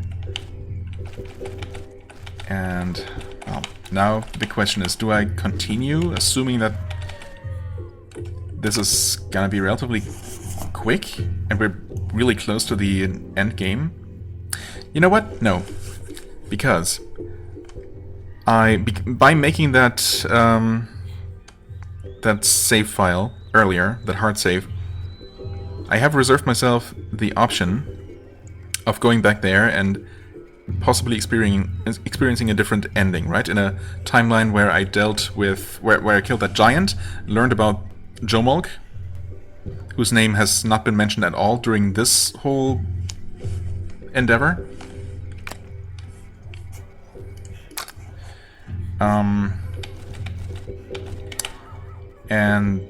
Yeah, so that might lead to a different ending, even though, of course, ultimately we also ended up on just a trail leading back to the tree here.